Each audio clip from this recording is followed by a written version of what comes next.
TY versus soO. Alpha X Pro Series. So some of you might have already watched these games. They were cast on Africa a couple weeks ago.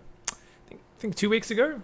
And they decided to send me the replays. Said, hey, you know, just make sure you spread some word about the Alpha X Pro Series and let people know kind of where you got the replays. They're trying to kind of build it into a regular show match series. I believe it's sponsored by Africa, which is why it is broadcast on Africa. So let me just very quickly... Yeah, so the APS, Alpha X Pro Series, the Alpha Pro Series, sorry, I should just call it that. The clan is Alpha X. You'll see these guys on the ladder. I play quite a few Alpha X guys. Apparently on the live broadcast, they also had a Hajin Sun winners interview. So they actually got a nice translated interview with the winner of this. I don't know who won. I also don't know the exact order of the matches. So we'll see exactly what goes on. I'm just going to cast him. Bottom to top or top to bottom? I don't know if either way it'll matter. I'm pretty sure they're just... Yeah, I don't think... I think I'm probably going to cast it in the wrong order anyway. So I believe it's a best of 9. Let's just grab it, see how it goes. So I'm going to start on year 0. Cast this folder top to bottom.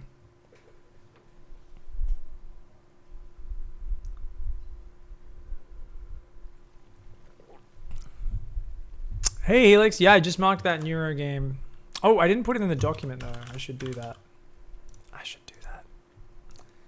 Sorry, I haven't been marking shit as much. Give us a sec, guys. It's the date today, the 19th? Yeah. He's already on it. All right. Guys, it is time here. We are going to be casting... Whoa. We're going to be casting the Alpha X Pro Series show match. We got a few replays of this one. Got played the other week. Up here in the top right, representing Chivo, it's soO. And up here in the top left, representing Splice, it's TY. And he is going for the 3 racks. I've been slaying people with the 3 racks lately, but soO's Overlord is on a path to scout this. Now, the way you do this is you go 2 barracks up front, you put a 3rd barracks further back. Now, the idea with this is they'll often scout the 2 barracks, but not the 3rd one. And usually the Zerg wants to have a different response if it's 2 racks as opposed to 3 racks. So the Overlord comes in, soO spots this 1 barracks. Is he going to move the Overlord deeper? He should just to double check, surely, but there's no high ground. He's got to get out of there. He's just realized a bit of a delayed reaction. Oh no, he's pulling his drones. Okay, so he's going to pull 1, 2, 3, 4, 5 drones down to the front. Now, he should be able to delay that 3rd barracks if he goes for it. Meanwhile, TY is going to have to dance these units. The first Marine does start up. This Drilly Boy is trying to micro around. That one getting focused, but only 1 SCV can focus it. So notice he doesn't pull off building. Now it's in the open. That's where it gets a little bit weak. This SCV still just running circles, trying to distract. He mineral walks, gets out of there. That SCV's got to go home. We'll survive. No losses just yet. The first Marine is out. That Marine immediately starting to stutter step. Good micro. Is he going to... Oh, he didn't get the drone. Nice pullback by soO. soO is going to take out that first Marine, but he's got to retreat now. He's taken too much damage. The Drilly Boy wants some revenge. He says, come and fight me, dickhead. Come and fight me. And these Marines, yeah, new Marines are out. These drones are trapped. They can't get home. TY has got to get over there and start setting up bunkers. Back at home, a roach spawn on the way. soO is going to abandon the natural expansion. He sees that 3rd barracks now. He's aware of it. At the same time, he's got a Captain Dickhead in TY's base. Captain Dickhead is going to be roaming around trying to get a bit of damage, and indeed he's wasting 2 SCV's time. TY's attention is so focused on the front. The bunker's going down here. TY's got to start realizing there may be roaches on the way, and that could be a big problem. I mean, these 3 drones are zoned out, but the thing is, yeah, he's sending a Drilly Boy. This Drilly Boy is so important. It's got to scout. It's got to scout, guys. And it sees it. It sees there's no units. It sees a second gas. That's all he needs to know. Now, does he try to dive in the main before the roaches are out? You can do that. It's a slightly risky move, but if you get in there and kill 4 or 5 drones, 5 or 6 drones, it can be important to just ruin their economy. As it is, it seems like TY is going to be content just to set up the contain. These Marines hunting for those drones. Captain Dickhead is still out on the map. This SCV lost him in the tall grass and is just idling. TY, though, he's going to catch these drones. There's drones getting down. And that is a good pickup here for TY. Going to knock his opponent back down to about 16, 17 workers. A few more roaches are coming out, though. And so he is going to be able to maintain that position. Back at home, the orbital's up. Not a lot of... Oh my god, he's pulling more SCVs. He's just going to go for it. I feel like this might be a little bit too late, though, with the Ravager out. And not to mention the broodlings that can pop out of that hatchery can really support this. The problem is soO doesn't know this is coming, so if those SCVs stop him getting back up his ramp, that's going to be huge. TY's diving for it. He's going to go for it. He says, you can't get back up your ramp. soO's cornered. soO is cornered. He can't afford to lose these units. That roach gets completely smacked. And notice how TY is not letting his units hit the hatchery. He does not want those broodlings to spawn, but he's letting those Ravagers. A bit of miss micro on TY's Marines does let one Ravager back up the ramp. He should have been able to get both. Nonetheless, that's just one Ravager. Every other roach goes down. He's all in. He needs to kill him. 4 more roaches on the way. soO desperately trying to micro backwards. And he's got drones here in the open now. The Drilly boys are in the mineral line, but that's it. It's held. The roaches pop. The drones turn and fight. TY gets crushed. And soO with the very, very good Overlord pass. Scouts that early, takes a 1-0 lead in this series. I feel like TY, he's always mixing in the proxy barracks, and I think it's a great way to start a series. It's a great thing to do, and I believe this is a best of 9, by the way. I'm not 100% sure. I'll find out. If anyone watched this live, they can let me know in chat. But we're going to assume this is a best of 9. Thank you very much, Ballyarmy, with the 4-month resub. And obviously, don't spoil the results if you did see it. Thank you very much, Ballyarmy. Welcome back, dude. All right, here we go, guys. Top left-hand side, representing Chivo Esports, it's soO. What does Chivo mean, guys? Sounds like a Spanish word. Is this like a Mexican team or something? I don't know what Chivo means. Down here in the bottom right, in the red, representing Splice, it's TY. Cham's on it as well? I thought so. Does it have a meaning, or is it just kind of like a made-up word? It's a Latin American team, yeah. If you guys get me any info on it, please do let me know. soO's gonna go for an early pool this time. Sorry, not early pool, a pool first. So for those of you who are new viewers, when we talk about an early pool, we're talking about a pool before 15 supply. So it's before your first Overlord. So it's either 12, 13, or 14 supply on that spawning pool, usually 12 or 13. soO here is simply going for the normal 16 or 17 supply pool, and then a hatchery on 17 as well. So this is a very standard build, nothing crazy. It's just going to allow him to get out a few Zerglings. They're going to try and run around the map, avoid the Reaper, and delay the command center building. And you can see here, TY has this SCV queued up. He's not SCV scouting. TY, this is his map vision right now. He does not see anything. So he has gone barracks gas. That does bode well for him because it means he's going to build a Marine rather than going straight into the reactor. So he's going to have a Marine to help defend, but with 6 Zerglings about to pop for soO, 6 Zerglings easily defeat 1 Marine. It means TY is going to have to pull a pack of SCVs and get on down there to defend that. In the meantime, soO does take a delayed gas and start mining off that, and no doubt will be going up for a 3rd base whilst he's keeping his opponent occupied. So that Marine does queue up to go out front, and let's see what this Reaper does. Oh, very careful Reaper. Interestingly, soO's Overlords, his first one not going all the way in. He wants to sit on the dead space and instead see the movements across the map. Notice he's on the high ground, so there's no way for TY to know where that is until he gets a Medevac or a Viking out. And this other Overlord coming down the right-hand side as well. But because soO hasn't seen a Reaper path through this Overlord's vision, he says, okay, I know the Reaper's sitting at home and just waiting. I'm going to hide my Zerglings and wait till I see the Reaper leave before I go in. So it's kind of just saying, look, you're playing safe. I'm not going to be able to get the damage done. Just no point committing because a Reaper can easily out-micro 6 Zerglings and gun them all down. So nice, just kind of safe play from TY. soO's early aggression not going to pay off. So you would normally argue that this puts TY in a slight advantage, but it's nothing massive. It's just kind of curious to see how the next steps unfold because TY still has no information. And that makes it very hard for him to tailor the next steps of his build. He doesn't realize Ling Speed is late, so he's not going to know that he can dive his Hellions in nice and early. And that drone's going to go down and take a 3rd hatchery as well. I really admire soO as a player. I think soO is so decisive and good in the mid game, and I think this is also why a lot of Zerg players have a love-hate relationship with soO because he's so good at getting ahead in his games. He's so unafraid of taking risks economically, and just if you make any mistakes, he's usually just way too far ahead and he crushes you in the mid game. The weakness of soO is that he is the least fleshed out top level Zerg at late game. When it gets to late game, soO, It's kind of like you get to this point where, let's imagine the early game is two people fighting with clubs, right? It's like Age of Empires going up the ages. You start out with clubs. soO is fantastic at the club stage. Really good clubman fighter. You get up to Axeman, then Swordsman. Still good. Really good at all these stages.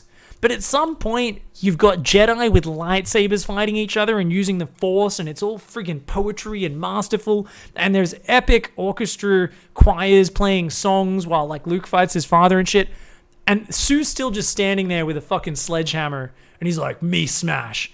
And his opponents just look infinitely better than him if it goes to late game. If he doesn't have an epic lead going into the late game, he is prone to throwing the match. It's something which I always complain about when I'm watching him, because I'm like, how can you get so many advantages and then throw them if it goes long enough? And we saw this multiple times last year where he would get way ahead versus Maru. Maru had an unstoppable year last year. soO was one of the players who should have beaten him multiple times. Maru just built planetary fortresses, sat behind his wall, and soO would just roll banelings into siege tanks and planetaries and ultras into ghosts over and over and over again until his like infinite bank would just run out. And you'd go, are you serious? You had like 5 maxed attacks. At any point, Maru had no money to remax, and you managed to take the worst possible fight 6 times in a row. And it's fascinating because that is something I'm always aware of in soO's games, but very rarely. That's a low percentage of games that it gets to that point. Nonetheless, here we go. Nice Hellion run by from TY. Big gamble, but he lands the big shot. Oh, one more. 11 kills. Very close to losing another 4 or 5 drones as well. That was worth it for TY. Does cede a little bit of map control, because notice he's swapped off his Hellion production, so he's only got 2 Hellions, but he's got the fast third. He's got the double engineering bay going. Where's that? In the back of his base. So slight upgrade lead here for TY. Dents soO's work account. Nonetheless, soO has got a good drone count. Look at that, already oversaturated on the third. The natural, pretty much fully saturated. He's going to put a few more drones there in a second, and the main is fully saturated. So this is going to allow soO to burst into that next stage. Now, one weakness for soO right now is the tech. With the Baneling Nest just starting, it's going to be a long time till Bane Speed is finished. So the big focus for soO has to be creep spread and securing a 4th base. Because he's opting for this 4th, this needs to be the thrust of his creep. He's got good creep on the north, but that's not where TY is going to push.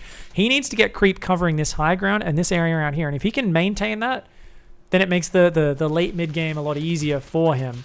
Right now, TY does have stim finished. Shields 1-1 on the way in these 2 medevacs. And that's when TY can first really start clearing up that creep and exerting pressure. So about 40 seconds left for soO to get this creep out a little bit further. And you can see already building Zerglings preemptively, making sure he's going to have enough units to bully those Marines off the map. TY is so eager to slow this creep down. He might even use that Viking, might land it to snipe this tumor when it spreads. But he wants to get out there with these Marines. He knows he needs to slow this creep down to set up the later 2-2 bio tank push.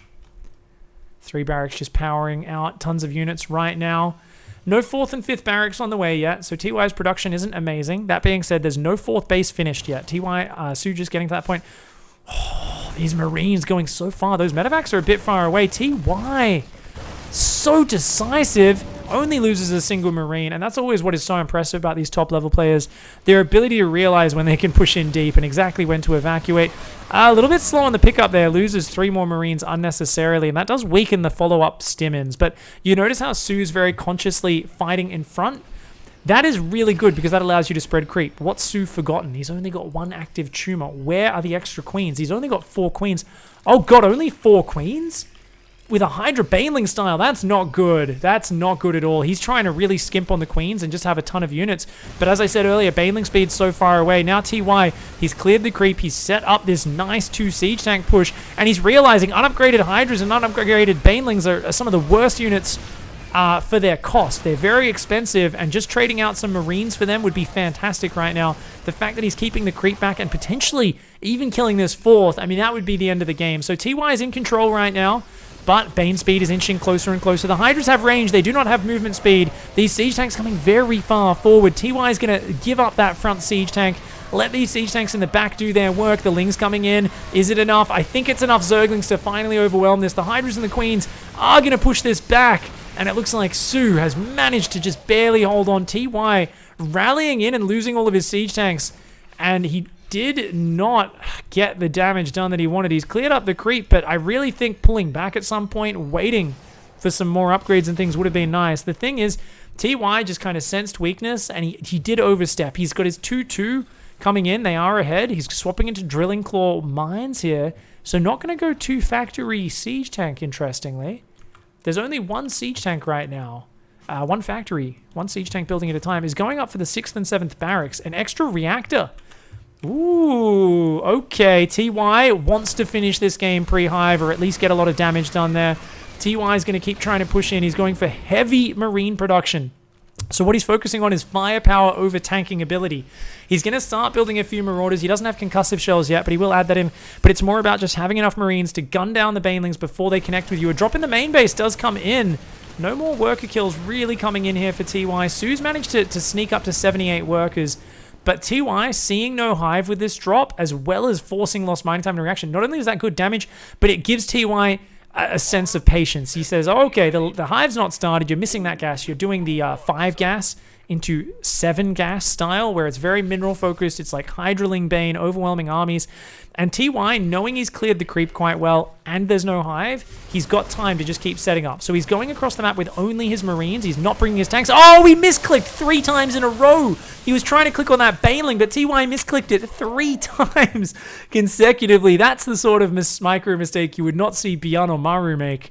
I mean, it happens to everyone once in a while, but 3 times in a row, TY... A little bit sloppy with his mouse accuracy there. He's got a few tanks coming out. He has swapped that factory into Widowmine production.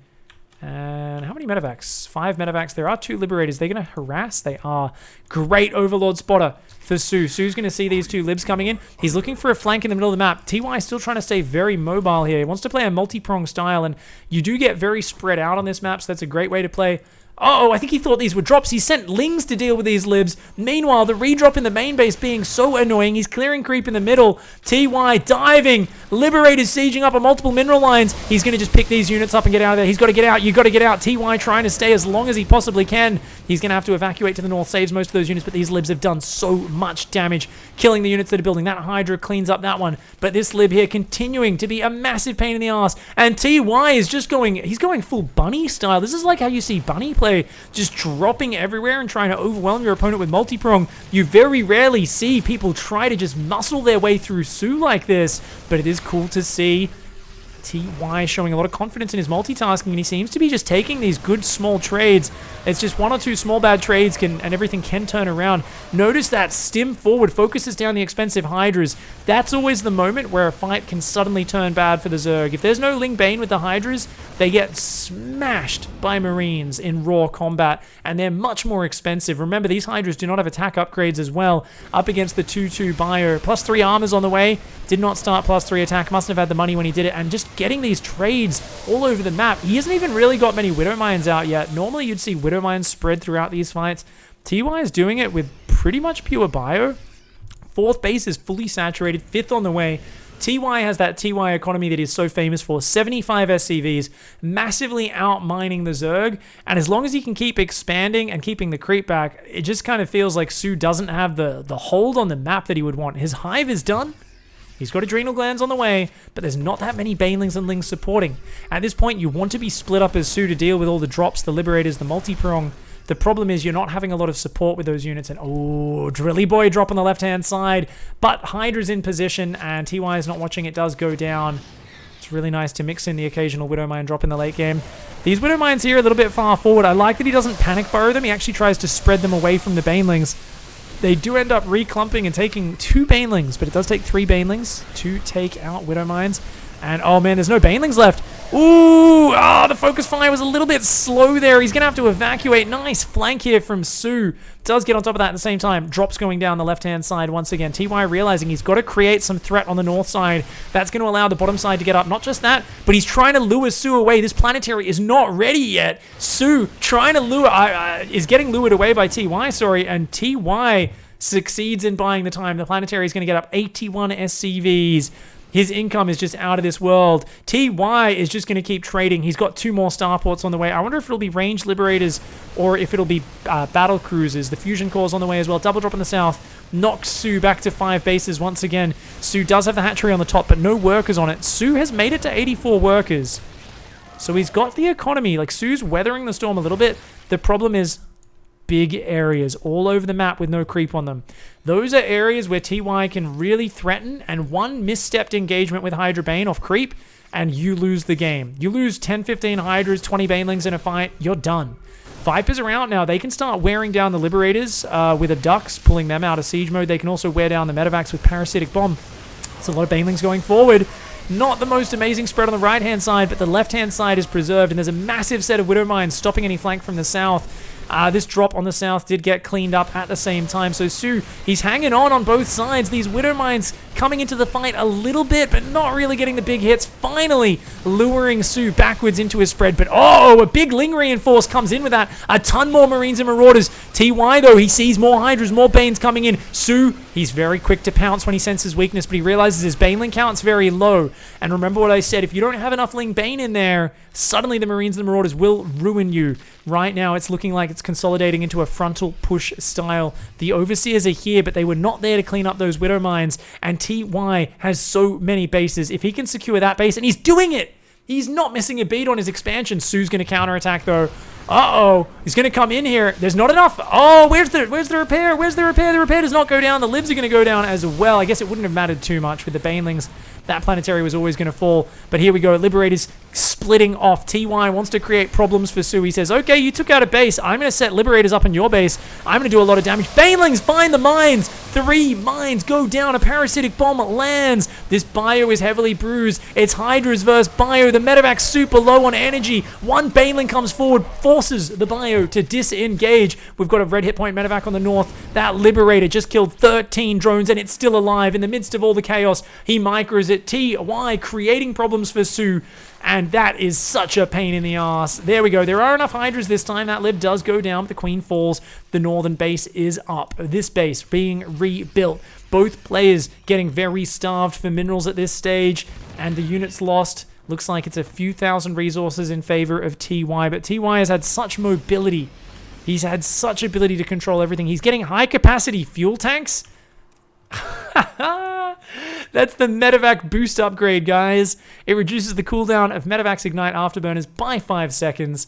Also has advanced ballistics and is adding a few libs in as well. 3-3 versus just 2-3 with +1 for Hydras. So the upgrades over time are favoring TY. A masterclass of mobility-focused Terran versus Zerg. But at this stage, soO is defending the counterattack. soO is covering the map. There's a drop going down the south side. And soO's managed to kind of slow down the pace. I feel like TY was doing so well as long as he kept soO spread. Is he going to be able to keep doing it? He's got a good spread here. He's actually baiting soO into what is not the best position, but the abducts come in.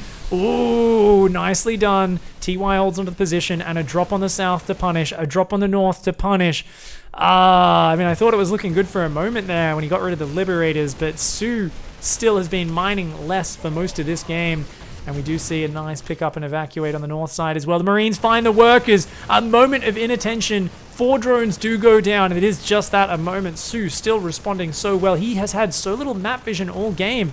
He's finally getting some creep out in the middle of the map. But, Vipers get focused down as well. TY is going to take down that hatch. He commits and saves 4 Marines. The Medevac's opting to create more problems for the opponent. And, soO's going to abduct the Medevac. There's nothing to shoot it.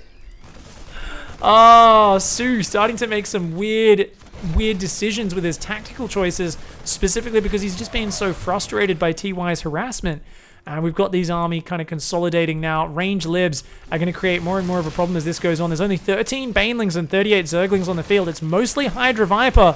And we've talked about the upgrade differential. Those Hydras cannot stand toe-to-toe with the Ling, the Marine Marauder. The Ling Banes are everything, but the Banelings all get blasted down. They do not find their targets. More Banelings morphing. They're not going to be ready in time. A few of them finish. They find a couple of Marines, but the Liberator sieges are good. That Liberator a little bit confused about the direction he's meant to be facing. But nonetheless, soO is overwhelmed, and TY savagely drowns soO in that game to tie it up 1-1. Whoo!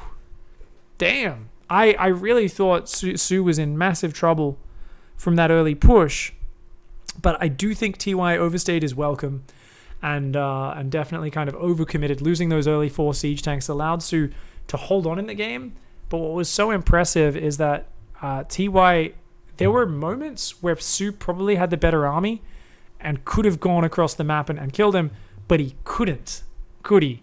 Because he was constantly getting harassed. There was constantly drops just dragging him around, Liberators hitting his bases. So even though I feel like there were these weak points where TY was powering a little bit, his 4th was so early.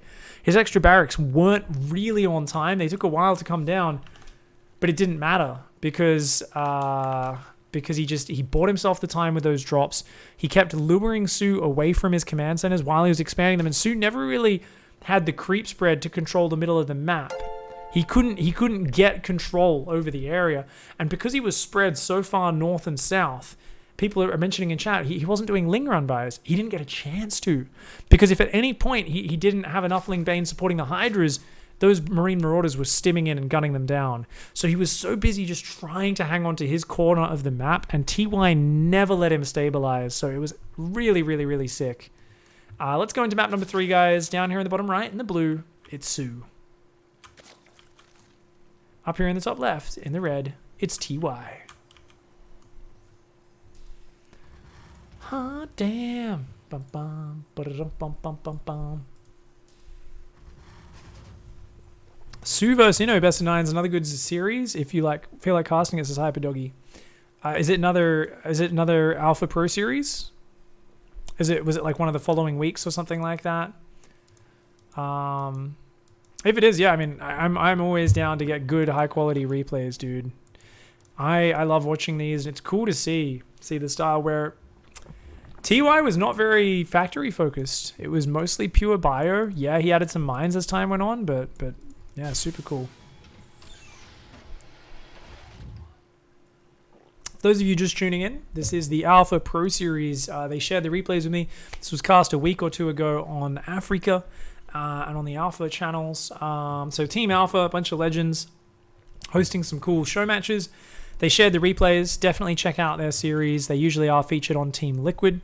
It's a prize money show match series, like $100 or something like that, and you get to see some awesome high-level players. So it's good stuff. Monster ID.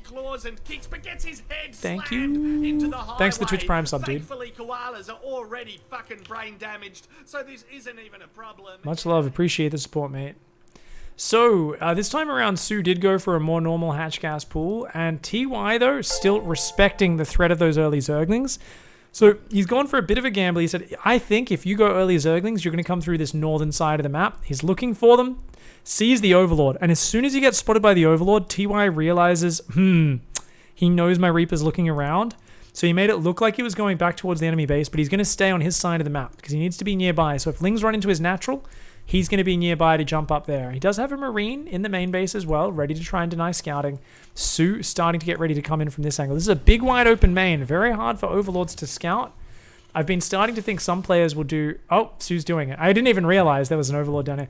I've been thinking more players are going to start trying to sneak an Overlord back there very early. Like their first Overlord will go straight across and get into this bit of dead space just so they can sacrifice right this area near the ramp is where the production often is. So it's good stuff. We've got the Starport and a Tech Lab coming down. Looks like Hellion Banshee, but there's always a lot of options. Remember, you like to have the Tech Lab in here because it keeps the Zerg guessing if they scout that. They're not sure. What is that? Oh, there's Ewoks! Guys, there's Ewoks dancing! Well, I guess they're little pandas. No, they're Ewoks with like little panda little cute hats on. Oh my god, they're around the campfire. How have I not noticed this? This one has like a little staff. Or is it playing a flute? Or it's like it was waving its staff. They're having a party. Holy shit, dude. That's like... Yes, I think got like the helmets they're drumming on and stuff, I reckon. Yeah, man. Whoa. That's awesome. Shout out to the maker of Cyber Forest. I really like this map. Yeah, these maps are really cool. I like these crystal towers as well. I don't know what they're meant to be, but I like them. It's kind of like holograph towers, crystal towers, whatever they are. They're Amon worshippers. You know how like undead have acolytes as their workers in Warcraft? When StarCraft 3 comes out, there's going to be the Amon hybrid race, and your worker is going to be little Ewok Amon worshippers. I would pay full price for that game. I am a bit sad that we don't have it yet. Roaches for soO this time. That's a super early Spore Crawler. What's that about? Worried about a super fast lib coming in, I guess. Remember, the queen count was quite low for soO last game, and I do feel that is part of what caused him trouble. Losing so many queens, or not really having a massive queen count, you know? And I think it was something which he tactically chose to skip on because he realized the situation he was in. Overlord does see no upgrade on the tech lab. So that's, it's going to be a tell for soO. And this is looking, oh yeah, this is I was going to say, if you see someone going Raven, this is the way you play Battle Mech at the moment. So pretty much all Battle Mech players like to get a Raven so they can clear up creep, because creep is so big for defending Battle Mech. If the Zerg's on creep, the Roaches with Roach speed can kind of just jump on the Cyclones, and you can't really kill as much. But if you keep that creep back with your Hellion Cyclone, you can do really well. Now, did that Overseer see? Saw the armory, yeah. Knows exactly what he's up against. So soO's opened Roaches, which is great against this, and he's going Overlord speed, which is interesting. Might go for a drop play. Roach drop can be really good. Also, just having Overlords to kind of look for Hellion counterattacks can be really nice. 2 more factories coming down on those tech labs. I love that. Building them on the tech labs so they can go right into double Cyclone production. There already was a fast 3rd CC up, and a 4th and 5th factory as well. And he's going to build 2 tech labs and swap them onto those. Ooh, we're going to see TY go from just a few Hellions and a Raven to securing a 3rd and suddenly having like 8 Cyclones on the map. Just a few minutes from now, there's going to be a lot of Cyclones out to join these Hellions. I am curious to see if he's going to go Blue Flame and Magfield Accelerator at the same time, or just one or the other. I think Magfield's the most important, especially since you know as TY, you're up against Roach play. soO has been so on top of scouting. He's really like checking what's going on. He already saw the gases starting to go down, so he knows the 3rd's being taken. He's got a queen drop. Oh, he's going to do the queen drop Roach Ravager attack. Big Roach Ravager attack. Going to drop queens to deal with Banshees. There's already 2 Cyclones on the way. These factories going to land. They're going to start 2 more Cyclones. Ooh, TY doesn't know about this coming though. Auto turrets can be really big. Not just that, but the Raven can be huge for just locking down the queens with Interference Matrix. But they're not in position right now. And soO's already on top. Uh-oh, TY is totally caught off guard. Doesn't even have a wall. Doesn't even have the wall finished. A huge mistake. What is this depot placement? What is this depot placement? Why? Oh my god, a disaster of a game there for TY. If his Hellions saw that, he could get his Hellions together and actually just buy a bit of time, lift off the 3rd, run the SCVs back. He just needs to defend the ramp as these, and he would have had 2 Cyclones to start killing the Roaches, and then there's another 3 or 4 Cyclones like 20-30 seconds later. GG. soO gets the easiest win of his life. It's a really good timing attack against Hellion Banshee plays. We've seen Serral is a big fan of that attack as well. The Roach Ravager Queen Zergling timing, super powerful. Could it be anti-Nidus depot placement, says Katawa Soju? That's true. It could be, actually. That's a very good point. That is a very good point. All right, guys. Down here in the bottom top left-hand side of Port Alexander, taking a very easy map there. It's soO. Yeah, it might have been anti-Nidus placement in that last map, but it's obviously more important to have a wall. But good point. I'm like, okay, that's actually a reason. So the way it was placed down here is TY. Is like, if you think your opponent's going to Nidus down here, you can build depots, like depot. Like, you can leave a little gap because the Nidus needs a lot of space. So you'd be like depot. And then if they want to Nidus, they go to Nidus like closer in where it's easier for you to get to the Nidus and kill it. So cute suggestion there from Katawa Soju.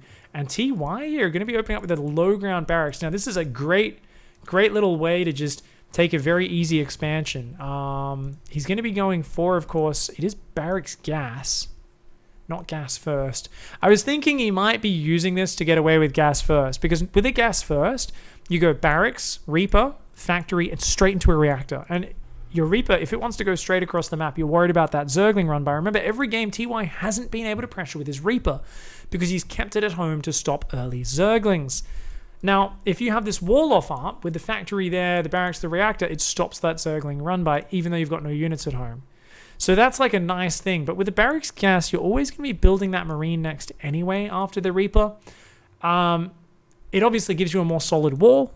It helps protect against later attacks, certain Baneling busts. You can build a secondary wall here with depots later. It's not a bad move by any means. I'm just curious as to exactly why TY chose to do that in this game. And we might find out as time goes on.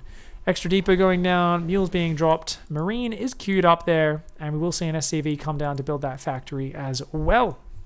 So whenever you see someone go barracks gas, their Hellions aren't out as early, their starport units aren't out as early. And whilst that's awesome for the Zerg, because they've got more space, more room to breathe, the Terran just has more minerals. They're able to get the third command center earlier.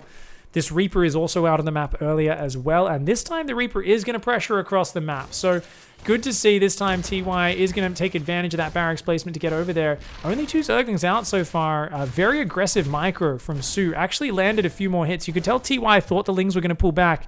And he tried to move back in to chase them. And the Lings kept chasing him. And TY was kind of like, oh, what?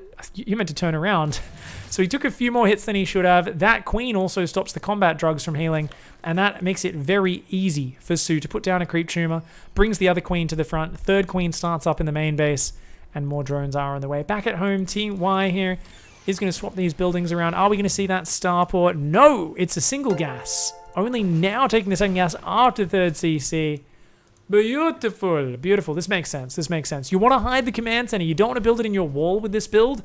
So that's part of why you would want this wall off early. Not only does your Reaper have the ability now to go across the map and be more of a pain in the ass, but you also are able to hide that third CC in the main and still have a full wall off very early.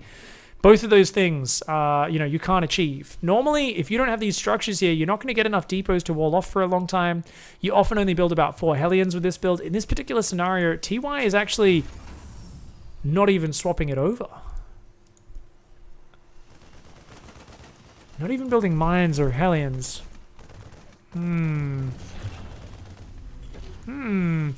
Okay, Fusion Core starts up. Now, there's an Overlord there that might be able to scout at these Overlords of soO coming around the edges. I think that's probably the coolest thing about these maps having so much dead space on them is the Overlords are coming in from more creative angles. That starport's super hidden. Doesn't see the third CC, though.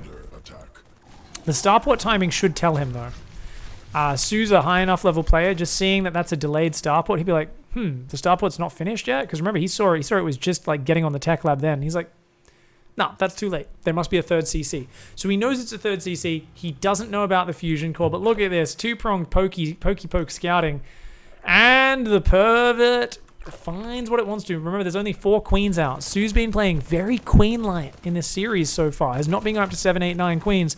So we need to immediately see a response here from soO. I don't see more queens. Is soO going to go straight for Spire? And just rely on a Spore and a few queens? Spire's going to get out a lot later than this BC is. But he's got to go it. Spire goes to the front of the natural, so he's decided this is the easiest area to bring my queens and defend. Whereas if you build it behind your main, a BC can snipe it off, right? Might blink on top of it and kill it. And soO is delaying the spores till the last possible second. He's got to drop them pretty soon, though. 30 seconds until that BC is done. And you're not going to defend this without spore crawlers. soO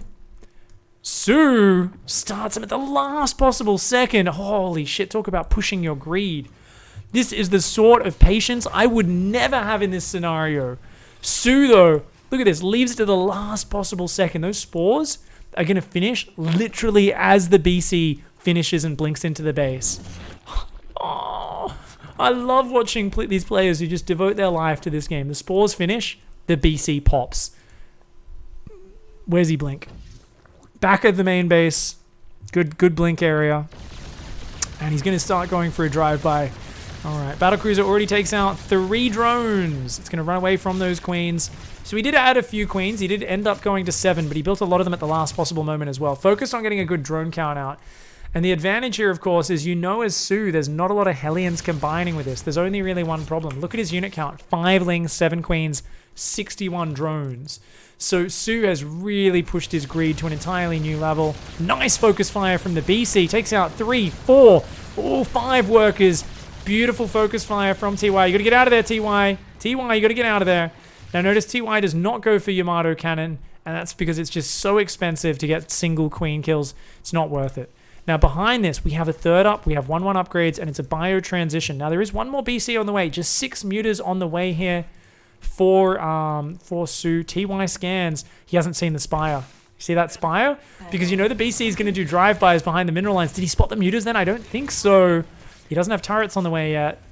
Oh, man. This is a great job of hiding this by soO. He's going to try and run by. Now, this could be bad, though, because another BC blinks into the main. There are 2 spores there. He needs to fly around the south and then come into the back of the natural. Oh, he's just going to tank the spore. Focus down 3 SCVs. Man, the focus fire of TY is so good. This BC is going home to get repaired. 6 mutas coming in. Still no turret. Oh, man. That's a lot of Marines, and they do have stim. But these mutas are going to be able to bounce between the bases. So notice how he's already running to the main base with some of those Marines. He's already splitting the Marines. But soO there gets 5, 6 kills. These Marines are now in position. And interestingly, a swap back into Roach Ravager for soO behind this. So often you assume it's Mutiling Bane in this scenario as TY. You might want to swap into Mines. You might want to swap into Thors. And those are not the units you want versus Mass Roach Ravager. This is a minimal muta commitment. Oh my god, the Mule Hammer. But yeah, minimal mule commitment. It's not that many mutas. BC's being repaired. That BC's up there. Still no 4th on the way for soO. I think soO's going to go all in with the Roach Ravager. These mutas once again find an opening there in the main. Those Marines cannot afford to stim. Notice how TY is a little bit afraid to engage. He's going to stim forward. He's got 1-1. Shields is almost done. Needs some medevacs with those Marines to really cover the main. But soO is just massing units. He's got a 4th. He's got 1-1. He's got Roach speed. There's not a lot of tanks, but with the BCs there to help, like I don't think there's enough to kill the BCs. So I just don't think a Roach Ravager all in can 100% win, but who knows? Who knows? He's keeping TY in the dark. TY doesn't know what he's up against. TY sees Roach Ravager. TY should know what he's up against now, but he might be distracted. These mutas are being such a pain in the ass. You've got to leave a dropship and 8 Marines in there. This BC getting damaged. This BC, great zoning in the middle of the map. Yeah. Okay, so TY realizes he's got to keep those BCs ready to come home and defend if needed. 2-2s on the way. Still just 65 drones for soO. Transferring excess workers out of that main, down to that 4th base. The BCs dodging the bile, sniping down some Roaches and Ravagers. Okay, the Queens are going to come and try and transfuse. But even with transfuses, I mean, mutas are no match for BCs. The transfuse micro is pretty good so far. Oh, he didn't blink. He didn't blink. The Marines come forward. The tanks come forward. TY's fighting in the open. Why would you fight in the open, TY? Why wouldn't you pull up to the high ground? He had so much warning of this. I didn't think he was going to fight in the open ground. Does he have enough? His BC's held strong. That's what I mean about he shouldn't be able to get overwhelmed. And I think he's going to be able to hold on here. He's got a lot of Marines, a lot of medevacs healing, so even just those few Marines are very difficult to get rid of. And now with that siege tank anchoring, I think he can stabilize, but definitely I feel like if TY just pulled back, waited for a few more upgrades, a few more tanks, sieged up in a tight area and forced soO to clump up a bit more, then this could have worked out a bit nicer. This BC's up to 18 kills. He's got to lift that command center. Marines coming forward. They're going to pull back. TY with big miss micro here in this engage. His command center's getting low. His tank's about to get biled. A medevac almost falls alongside it. And I think soO's going to crash through. soO here with the Roach headbutt. The player who is more decisive than any other player. Anyone else would say, I don't know if this is going to work, and they might have tried to back out and transition. But TY cannot believe his eyes. He's just being smashed down. Just endless Roaches. This choke is getting pretty nasty here for soO. I mean, TY, if he hangs on, he's still got a small chance in this game, but it's just that, a small chance. His 3rd's been ravaged. It's burning down. He has a 4th CC, but he's way down on workers. 1 tank in the back. The SCV's coming to repair. There's so many Ravagers. I think he's going to bile the barracks down before going for the headbutt. He's got to be careful. The tank is almost in range here. Notice how TY pulled that siege tank really far back because he wants to make sure it can't be biled. Yeah, these barracks getting wrecked. That's part of TY's production going down here. And soO's so good with this Roach Ravager. The Queen's dropping transfuses. soO's got that fresh 4th base mining. He's transferring drones down there as his other bases mine out. You can see he's even pulled a few workers off his main beyond what he pulled off earlier. Liberators sieged up, BC. About 20 Marines here, but that is a ton of Roach Ravager. Oh, those biles, man. Absolutely devastating. A lot of these Marines very far back. Another siege tank on the high ground is doing wondrous amounts of damage. That BC is starting to overwhelm the Queens. That BC might be able to reject this. If that BC just commits and engages those Queens, but the 2-2 upgrades are doing a lot. And the Roach Ravager coming forward. That tank is finally going to fall, and with it, soO will push through this game. That siege tank there is going to go down as well. The Overseer, of course, providing high ground vision. And I gotta see what was going through TY's head. Why would you move out to the open?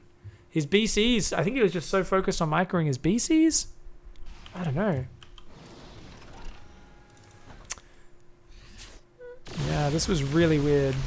At this point, he's already in a terrible position with his siege tanks. And he just kind of panics and stays there. This is such a good ramp. If you put like tanks there, put tanks here, put tanks here in the mineral line, behind the mineral line, raise these deep, like you've got to just slow down your opponent. Every second that goes by, every extra tank you get out, every couple of extra units you get out brings you so much closer to crushing this engagement one-sidedly.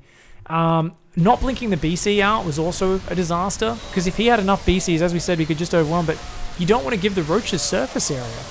You don't want to let them engage you in this wide open area. So, you know, absolutely bad decision there from TY, who I think he misread the play.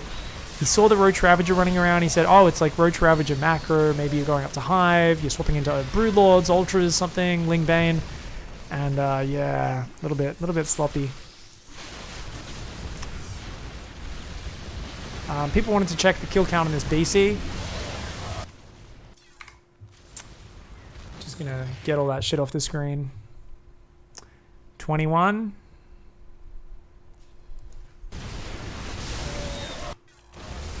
23. 26 at the end of that game. He did well with his BCs, but yeah, not spotting the Spire. Great hiding spot from soO. That did a lot. The Demuters did a lot of damage. They kept him in the dark for a long time. And then TY getting overconfident, trying to defend that third in the open when he really just needed to survive. Needed to just hang on. I also don't think he should have had the fourth command center. I think that was a bit of a mistake there. These are replays. The stream is live. It's always live, Bahadur, but we are casting replays. Yes. It's from the Alpha Pro Series. So, shit, what's the score? That makes it 3-1 in soO's favor, right? Yes. I'm like, crap, I think it's... Ugh. Down here in the bottom left. Having a bit of a rough time so far in this series. In the red, it's TY. Up here in the top right, in the blue, representing Chivo, it's soO.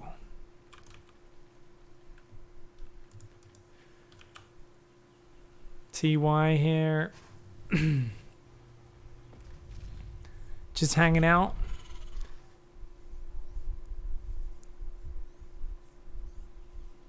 Why are some pros leaving StarCraft after this year? Says Gloria. I've heard a few people say that. So with the Korean pro gamers, they always have to do military service before they hit 30, I believe, is like the maximum cutoff. They have to spend almost 2 years in the military. They have mandatory military service because they have a rather aggressive neighbor, North Korea. So as a result, a lot of the Korean players, like every year, there's always a bunch of pro gamers from any esport title that have to retire. Same with like K-pop people and all sorts of other people. Basically, at some point, your career gets interrupted for a few years. So we have actually seen players kind of retire and then come back. A lot of the time, it is kind of the end of your career because obviously such a big break, getting back into it does take a lot of work. I believe Beyond has gone to the military as most recent one. So it's just something that is constant. Whenever you're a fan of Korean, esports players and athletes, it's frustrating because at some point they just disappear for a few years. Anyone who's an MMA fan would maybe be a fan of Korean Zombie, who's this awesome, absolutely wild, aggressive Korean fighter, and he just had to take a big fat break in his career. Everyone's like, hey, where'd he go? It's like, nope, he's in the military for 2 years, and now he's back. And he had that crazy fight a few months ago, which was insane. And he was winning it, and he got knocked out like, 10 seconds before the end or something crazy by that crazy ducking elbow. Absolutely insane fight. Anyone who missed that should look up that fight. Really cool. I only watched the highlights of it, but even the highlights, I was just like, oh my god, this fight is so sick. I can't believe I missed this live. I should torrent that. Pay for it. I should pay for it because supporting entertainment and stuff. Yeah. I've never actually torrented any fights, but would be good. The Reaper's back in safety zone this time. TY playing so careful. These Lings just going to chill out over here. It was a pull first by the looks of it. Was it a pull first, though? I wasn't paying attention. Lings... Yeah, oh, it was gas pull. Oh, my gosh. It's going to go for, like, a mini Speedling run by. But we can see here, Hellion starting up. TY only started one Hellion on this second round. There we go. Yeah. These Hellions are really fast. So... The early Ling speed doesn't really help you here as soO. Maybe wanted to keep the opportunity open to do a big Ling flood, but isn't going to find anything. These Zerglings going to come in, take out that Marine. Roasty toast. Armory, Armory. Medevac, it's a Hellbat timing. TY, this is a very un-TY-esque strat. I mean, TY does everything. He is like the master of strategy and choosing builds and making awesome builds. But I feel like this is one of these like generic sort of heavy pressure attacks that he just doesn't do very much. His normally have a bit more flair and weirdness to them. Whereas the Hellbat attack is very straightforward and kind of basic. Oh, the bait!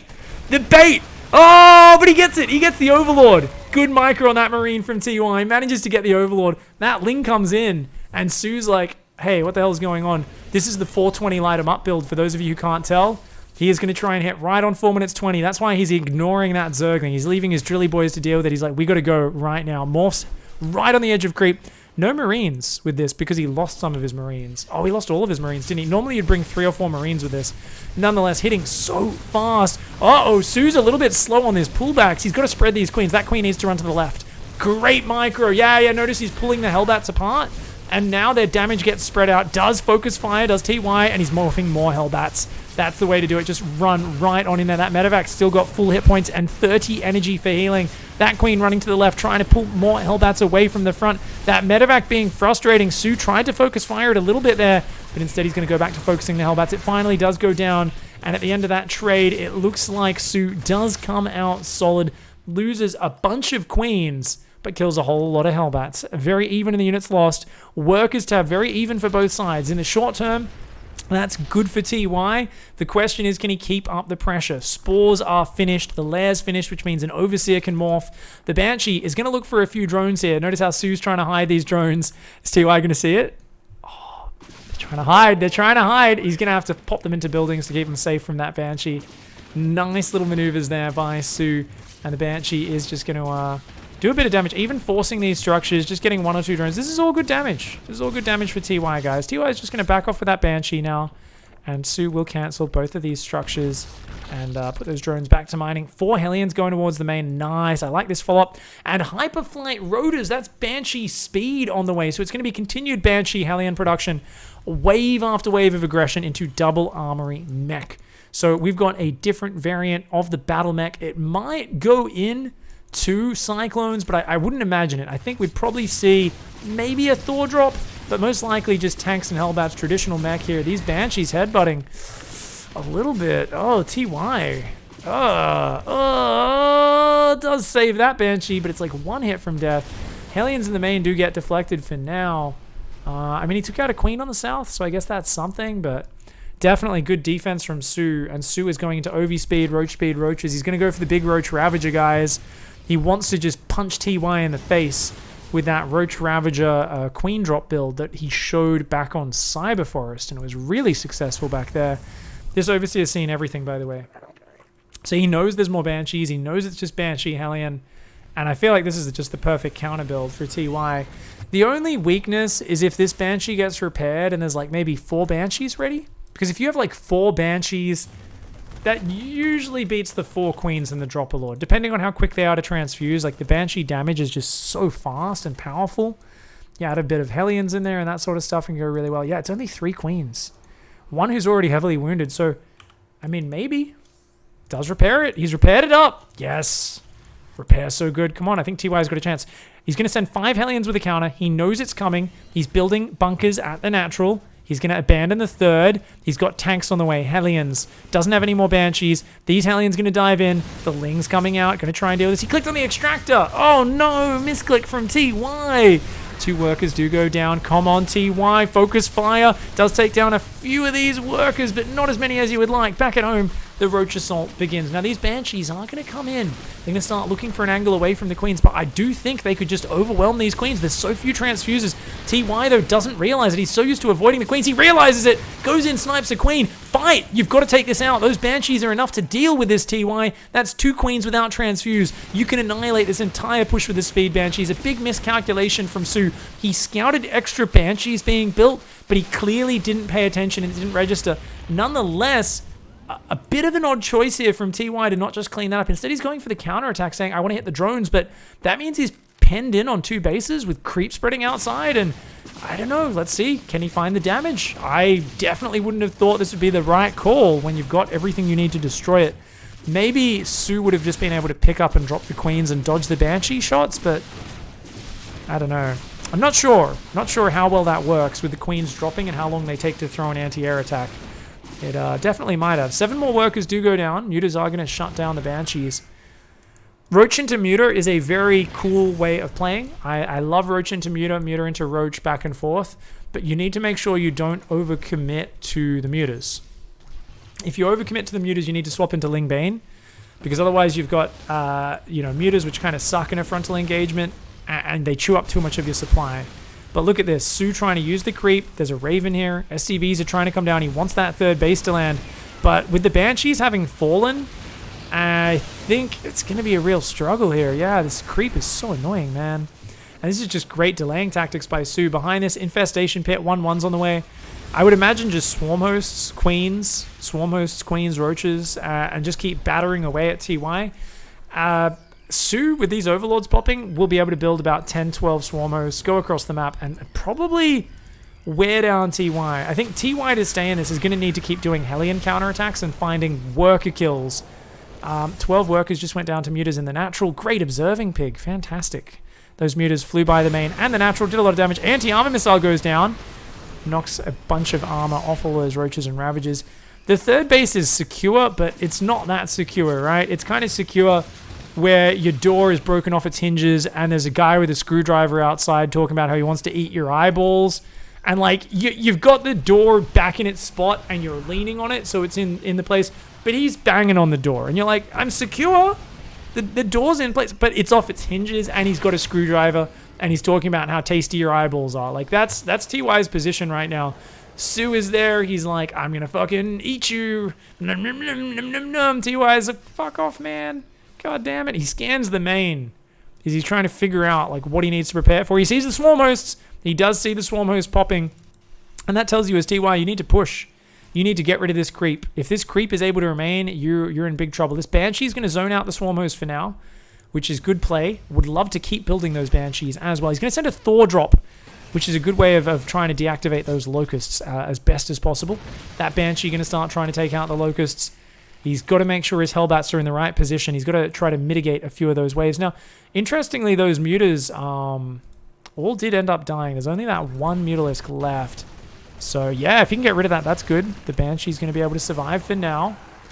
First wave of Locusts coming in. That's a lot of Hellbats, though. So, I think TY is totally fine against this. 2, 3... 2 Hellbats, a Siege Tank, and 1 Hellbat damaged. It's acceptable. It's not a devastating Swarm Host Locust wave by any means. Problem is this creep is now spreading backwards. So, soO has just got the 4th up with the gases, the 5th up. It's in complete control of this game. 2-2 is on the way. 16 Swarm Hosts are on the map. 17 Roaches, 7 Ravagers. And as TY, how do you ever get a 4th base? I mean, he's going to try to move over now. He's got 5 Siege Tanks on this base. But even a Locust wave, like as soon as TY moves his Hellbats to the north, Locusts can kill all these tanks so easily. soO's going to hit the front once more. I'd love to see a bit more of a rotation from soO rather than headbutting the front repeatedly. You've got to hit multiple angles at once. Those Lings are stopping that from landing. Nice pullback on 2 of those Siege Tanks and just really spreading those Swarm Hosts so that the tank damage was optimized. So the tank damage spread across the Hellbats and 1 or 2 of the Siege Tanks as well in as even a spread as possible. TY is desperately trying to hang on. He's got 2-2. His 4th base is now landed. And this is where soO gets to dance. And soO gets to show his knowledge of kind of late mid-game positioning and wearing down his opponent. I feel like if the Roach Ravage just rotates to the top, easily takes this base out. Swarm Host can then hit this base at the same time. I mean, there's the only way this works out for TY is if he manages to somehow shut down multiple locust waves, and I just don't see that really happening. The Swarm Hosts are here, the Queens are here, still chasing that off. These Banshees. Ooh, Banshees with anti-armor missile. Get double the bonus from that. Oh my god, it dies to a Bile. Does lose one Banshee, but the Queens are gone. That means the Banshees and the Raven can get rid of the Locusts again. The Creep as well. 2 Siege Tanks fall in that Locust wave. And these are free kills for soO, but remember, soO is not a master of endgame. If TY can drag this out for another 7 or 8 minutes, secure a 5th and then a 6th base, go into Ghosts, I feel like TY is the far superior player at that stage. That's a long way away, but it's the dream. It's the dream for TY. TY is scanning. He says, okay, I mean, you don't have those bases. You got that one. You've probably got that one. He's like, all right, you're on 5 bases. I just got to play this slow. And now that he's able to start clearing this up, that's awesome. Auto turret chases off the muter. Isn't that adorable? He's going to throw down another one, I think, to try and deal with that muter. Yeah. Auto turret, auto turret, auto turret. Do it. Come on, where's the auto turret? He's going to repair that Raven. So he's pushed back the creep. Hellbat's coming on the south side, just trying to keep soO busy, occupy him a little bit. He keeps scanning the main and saying, hey, there's no hive. I really don't need to be worried about Vipers just yet. So this is awesome. TY clearly very aware of where his opponent's tech is at. Those Banshees do snipe a few Swarmers. We've got Locusts coming in. Check it. Oh, baited. soO had not microed those Locusts. Drops the Thor. All the Locusts are like, oh, let's get it. They all swoop to the ground. The Thor picks back up and starts laughing at them. They do still get a cancel on the command center, but that's acceptable. TY is weathering the storm about as well as you could hope for. He's adding Blue Flame. He's adding 3-3. He's going to counterattack. The Banshees overwhelming these Queens. You need to get some Corruptors or something. Oh my god, no! 2 Banshees get biled down. TY with some uncharacteristic mistakes. Finally, he's watching and does dodge, but lots of Ravages going down, and soO sometimes gets caught up in this. He kept headbutting from the exact same angle with the Swarmos, the Roaches, and the Ravages. Remember what I was talking about, guys? We're moving further and further towards the complicated mental battle, the lightsaber war, where you need skill and artistic poetry. You know, that the fight is more of a dance in this late game, and soO's still trying to sledgehammer his way through. He's just kind of headbutting around with Roach Ravager. He keeps building Queens at a point where your opponent's got 4 or 5 Banshees. These Queens are just worthless anti-air at this point.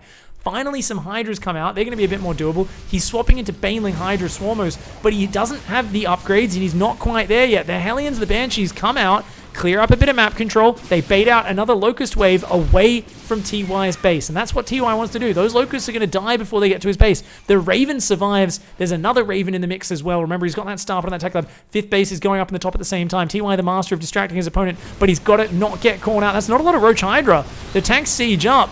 And, ooh, big anti-armor missile. And these Banshees focusing down 2 Swarm Hosts on the retreat. I cannot believe soO has managed to let it get back to this point. He needs to be sending these Locusts in from different angles. There's exposed angles. There's bases. He could get Hydras behind these mineral lines. There's a lot of different things he could be doing here. He's got to stop sledgehammering. He's got to start microing these Locust waves. But he throws another panic Locust wave. He's got to micro them. He's got to micro them onto the Siege Tanks. They're not being microed. They're not being... Okay, that time he did start land... No. You've got to pair those Locust waves up with Banelings and Roaches and Hydras engaging at the same time. If you can force the unsiege like that, that's the goal. Great Biles. They do a good job. The 5th base planetary is up. TY somehow reasserting his control over this map. soO stuck with so many low-tier units. The Roaches, the Ravagers, the Hydras coming out are okay, but they do not have Hydra range upgrade. It's almost finished. Vipers are on the way. Great Aspires on the way. He's caught between too many tech trees. soO's trying to swap into Roach Hydra now, but that's not the composition you need. You need Banelings, and you need to respread the creep. I don't think going Roaches and Hydras plus the Swarmos is going to get this done. Let's see if he can make a perfect engage. Locust on the right doing good damage. 2 tanks go down. Nice Bile spread. Is there enough anti-air for the Banshees? More Biles do land, but I think that trade looks okay for TY. Can he quickly push in before the next Locust wave? The Biles do completely whiff. Both Ravens deep in the red. Banshees are constantly dodging these Biles, and it looks like TY is going to be able to take out a base. Now, the next Locust wave is where soO might be able to get some revenge. He's still got the bank advantage. He's still got the money. TY needs to get the hell out of Dodge. He needs to repair. He needs to repair these Banshees. He needs to refill. And I think soO desperately needs to start either abducting Banshees or dropping parasitic bombs on them. How many Vipers have we got? We've got 2 Vipers. They're starting to get a bit more energy. 10 Hydras, 10 Roaches. Those Roaches just need to be gone. Likewise, those Swarm Hosts need to be finding more effective trades. There's only 7 Hellbats right now, and he's not building any more. When you're low on Hellbats, suddenly those Locusts can really ruin your army. You got to be very careful with that. soO here throws a Locust Wave. TY, he's got to get out of there. Ooh, Locusts are going to get a few Siege Tanks here. Uh-oh, army coming in from the north side, but it's too small. It does end up falling back. A few tanks go down, not the end of the world. We've still got 2 Ravens there with the Banshees ready to deal with any swing in on the backside. A Nidus network has just finished. Whereabouts is that Nidus? It's at the 3rd base.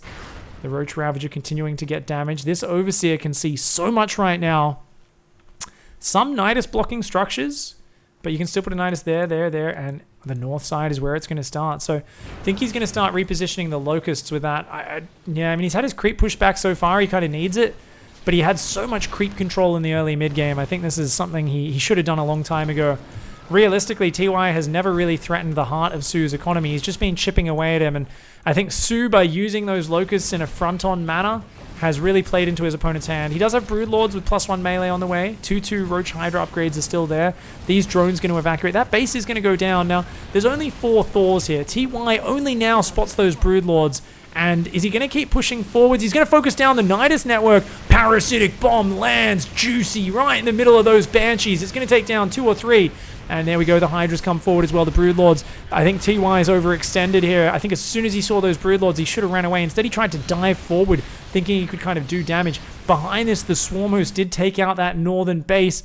Banshee's going to try and do some counter damage. TY just bled out a ton of units. He's trying to get out of BC and a Viking. I think, yeah, just more BCs would be pretty good, right? Just keep Yamatoing the units. Ooh, abduct on the Ravens.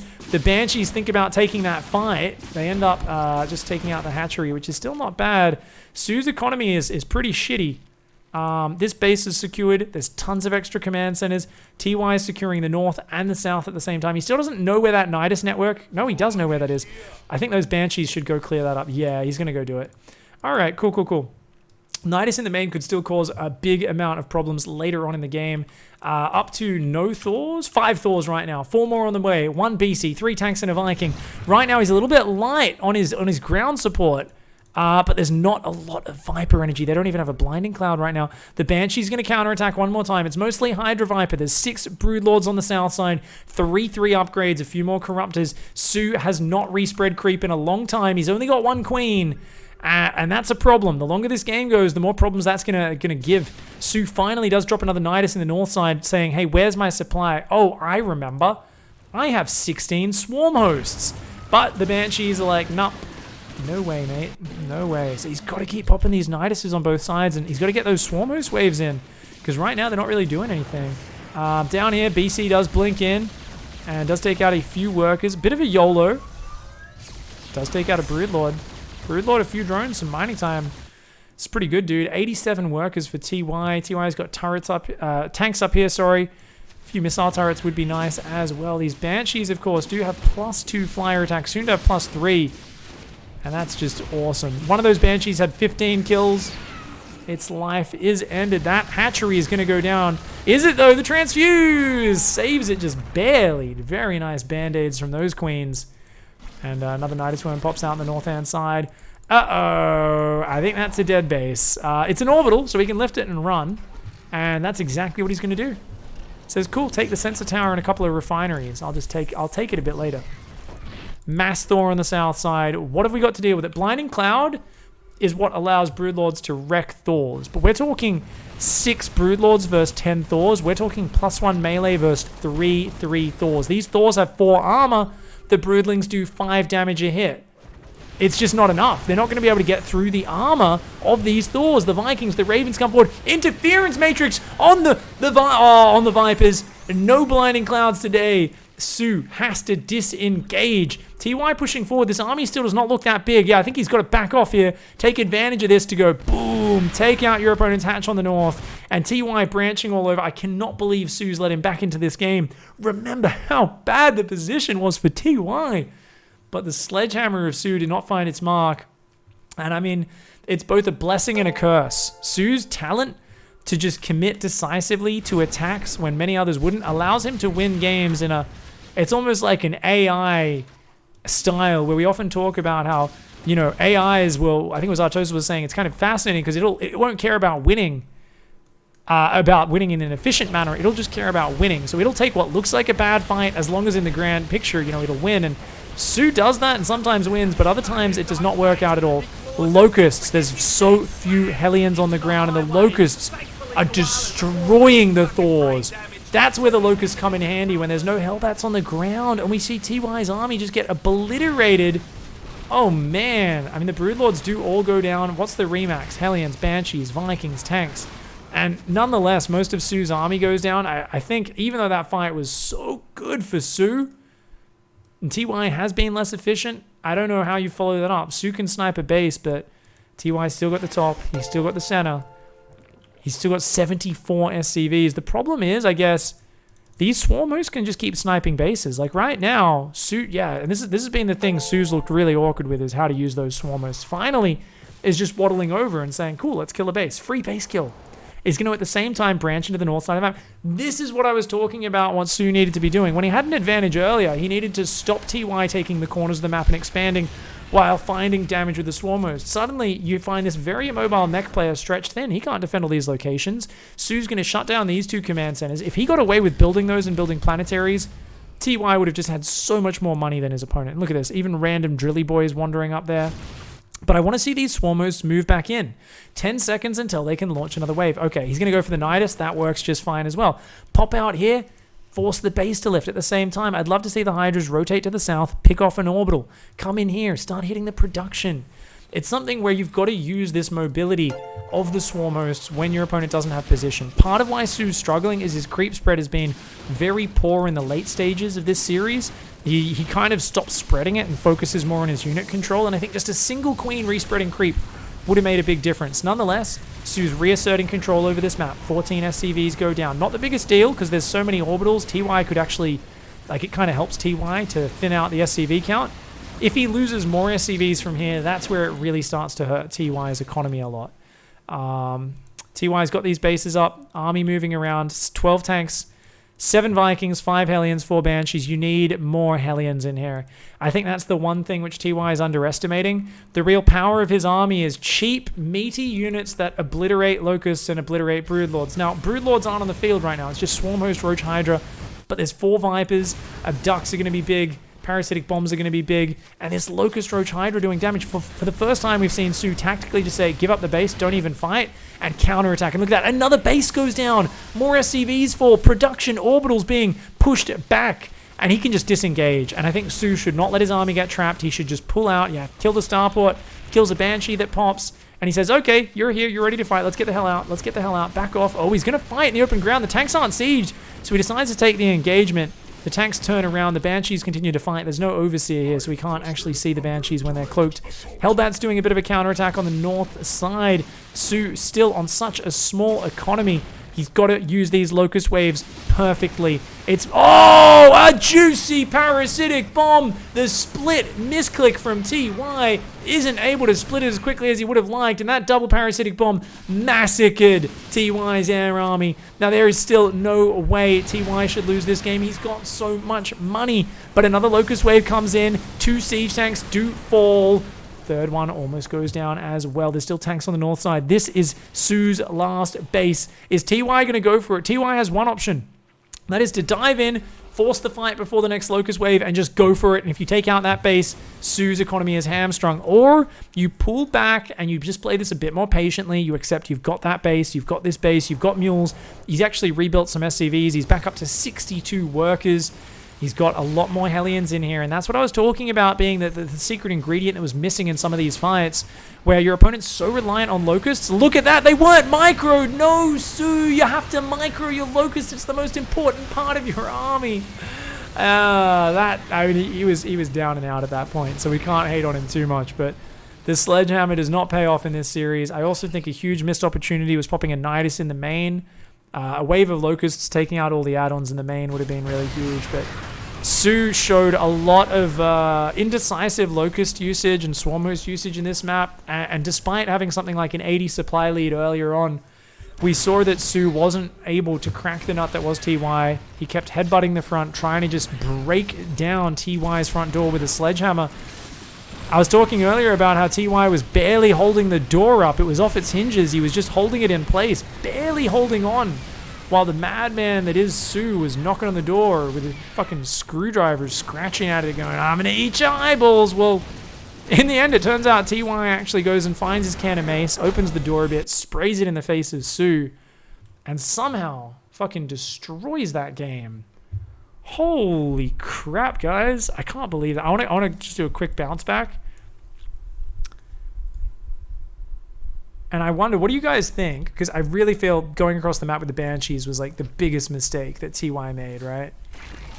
So he gets pushed by this Queen Drop Roach Ravager push in this early game. Series is not over, by the way. It's now, what, 3-2? It's best of 9. So he's doing harassment. soO's defending well. He's going in mass Banshee Hellion opening. Spots it coming.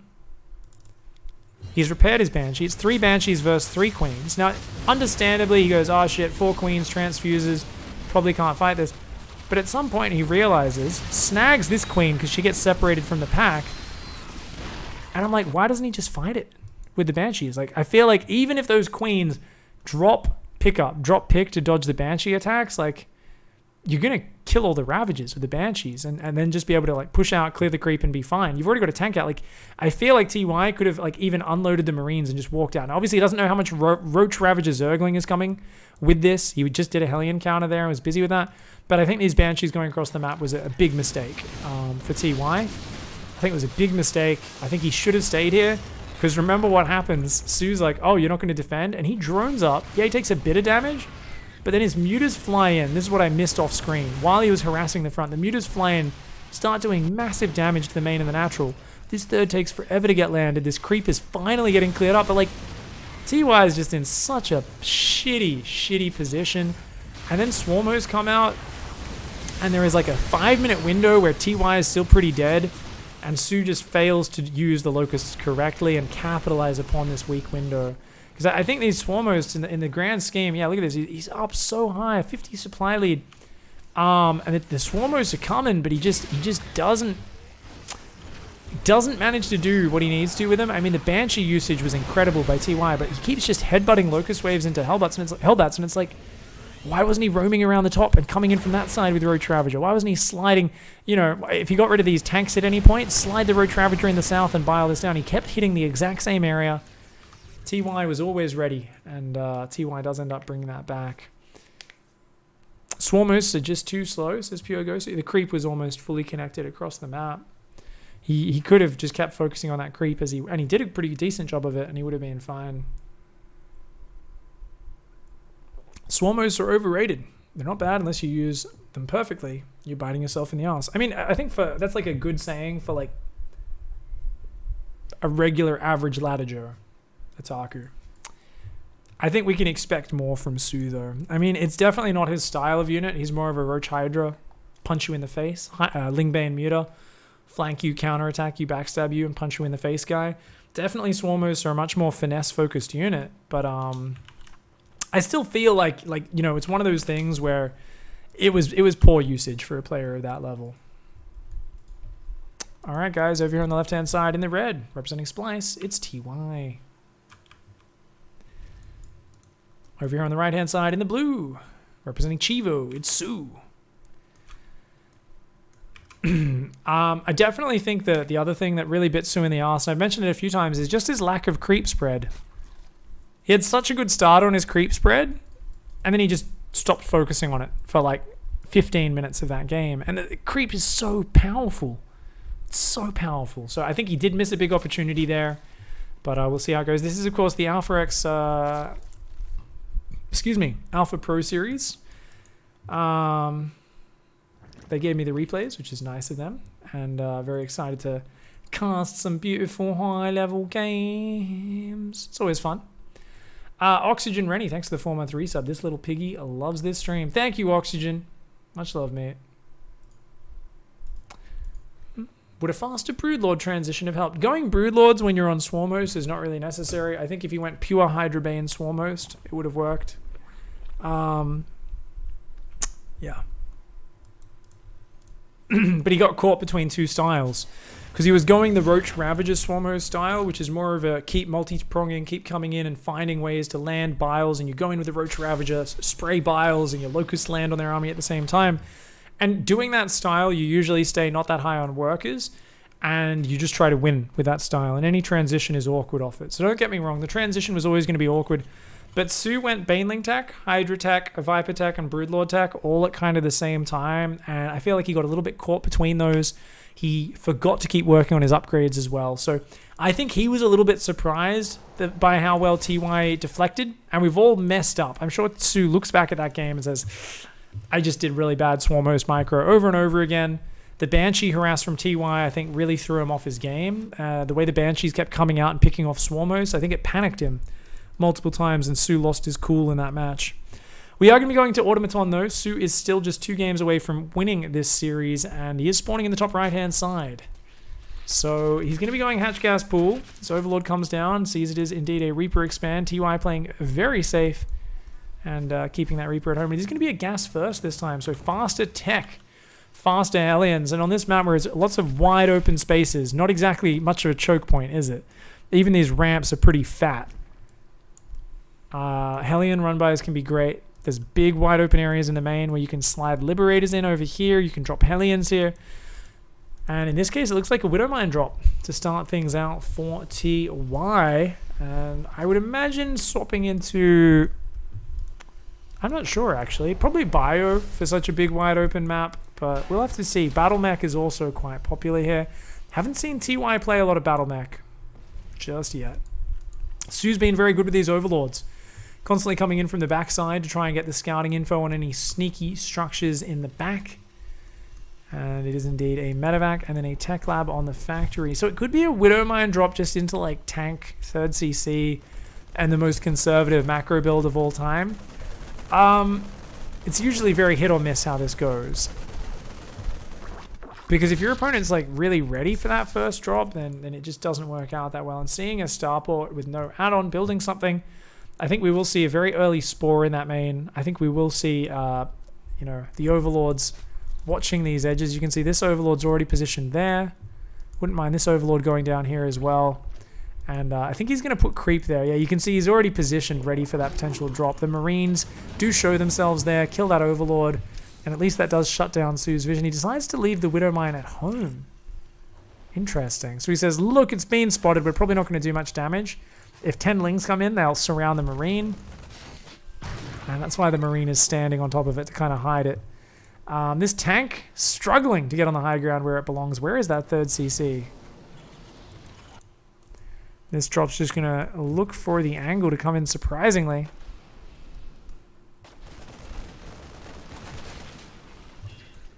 I love this one Marine on the low ground. Another medevac. Tank, Marines. Is he going to push the 3rd with unupgraded Marine, Tank, Mine, Medevac? Is that what this is? I'm trying to piece this build together, guys. And he's going to rally Hellions? Oh, this is such a cute push. I don't think he does it there. I think he pushes the 3rd base. And you rally Hellions and more Medevacs in. This is fascinating. Trying to get it all together right now. I feel like he's a little bit disorganized with how he's setting this up. Ooh. Oh! The Ling just barely misses it. soO has no idea. soO is on 56 drones, is building roaches right now. soO does not have a lot of information about what's going on in this game. The Overseer is coming in for more information, but I wouldn't be surprised to see more drones starting up. There's 9 roaches on the way, though, and a very early roach speed. So soO is actually very well prepared for this, and indeed it is going to be a drop in the back of the main. Oh my god. This is such a weird old school build. Are those tanks going to siege or nah? Are they not going to siege? Okay, he wants to be ready to evacuate. No? Oh, he's going to siege right up there. Oh, the Biles. 3 Biles are going to go down. That tank is going to fall. The Queens, the Roaches, the Ravagers all starting to fall. That's a nice hold. Sorry, the Terran units were falling from the Zerg units is what I meant there. I know I said the Zerg units are falling. I mean they're fucking obliterating this little push. Acute maneuver. Third CC behind it. There's an armory and more factories. Now this is fantastic because you go into Banshees, you keep your opponent really busy. Unfortunately for TY, soO has an Overseer seeing everything and is not surprised in the least. Yeah, Hellions get 2 drone kills. Ooh, and once again, OV speed. Yep, soO's like, nope. He's like, none of your builds are good against this push. So guys, what are we learning from soO? If your opponent's someone who you know does weird, tricky mech plays, heavy harassment, lots of Hellions, lots of Banshees, lots of drops, go 60 drones, go for a Queen drop Roach Ravager pressure, and deny their third / spread creep everywhere, but he's just using it for creep spread this time. He's actually added a lot more drones, he's going for a Spire and a 4th base, and he's just thinking about spreading creep with these Queens? Why 4? Is that just to get rid of the Banshees? The fuck? But he doesn't even have an army to push with it. I'm so confused. soO's doing some super weird shit and he's getting punished for it really badly right now. The Banshees fly in and just start murdering his worker line. What is this push? You're not even building a lot of Roach Ravager. I mean, surely TY can hold on against this, right? Come on, TY. This is such a silly push. It's so uncommitted. Oh, I mean, there's a lot of Banshee commitment. If TY doesn't know, and he doesn't, but the second tank sieges, I think he'll be fine. Depends if the Biles can get in range of those tanks, which I don't think they can. SCV's being pulled to the front. Banshees are back here. Oh, the SCVs went down pretty early in this fight. Does pull a few more drilly boys, and yeah. Okay, the Roaches come forward, but I think these tanks are fine. Doesn't want to lose too many of these drilly boys. Does end up holding it back, and he's going to try and do that drippy droppy Queen micro on the Banshees that I was talking about. This time it's 3 Queens versus just 2 Banshees. So the Banshees, yeah, they're going to need to repair, but it is a hold for TY. And I mean, people will say Luca D, but I don't care what you say about the supply. That's Roach supply, bitches. The real thing that makes this good is the muters. The muters, that's a curveball, which one would not expect. But missile turret. Missile turret on the 3rd. Needs one in the main as well, though. The muters are popping. The muters are popping, guys. You can see they're already rallied over here above the main. Missile turret goes down. TY's got that game sense. He's like, okay, yeah, Roach Muter seems to be what you're doing against me. He's like, all right, I know how to deal with this. 4 CCs on the way. Just rebuilt his command SCV count back to 68 SCVs. Roach is coming around the right-hand side. Muter's going to come into the main. The missile turret finishes just seconds before they arrive. There is a Thor on the map as well. As TY, you've still got to be scared of just this Roach Ravager kind of running in and surprising you. The Muters fly in, focus down 1, 2, 3, 4 SCVs, but the missile turret does do some damage to them. They have to fall back. None of the Muters falling. All 9 of them still alive. Remember, guys, Muters do have rapid regen. So you are going to see their hit points climb back up very, very quickly. 21, 22, 23, 24. That is the rate at which they regenerate. This creep being really annoying. I wouldn't mind just dropping a scan and getting rid of that, but oh, he's got a Raven. Isn't that just beautiful? Muters. Where's the Thor at? Oh, the Thor's here. Does lose 1 Banshee. And that Overseer is going to get out. I love this creep over here, though. These Queens being such a pain in the ass. soO just trying to create these circles of creep. Very TLO-esque.